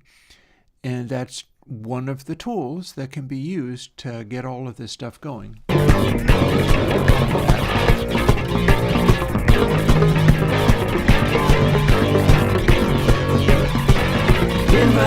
have I got all played?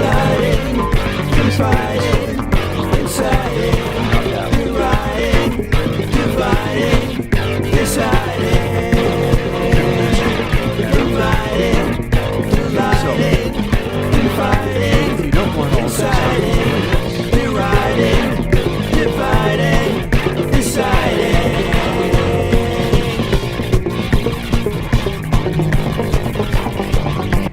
and I've turned the ratios and all of that stuff completely down so it then acts more normal.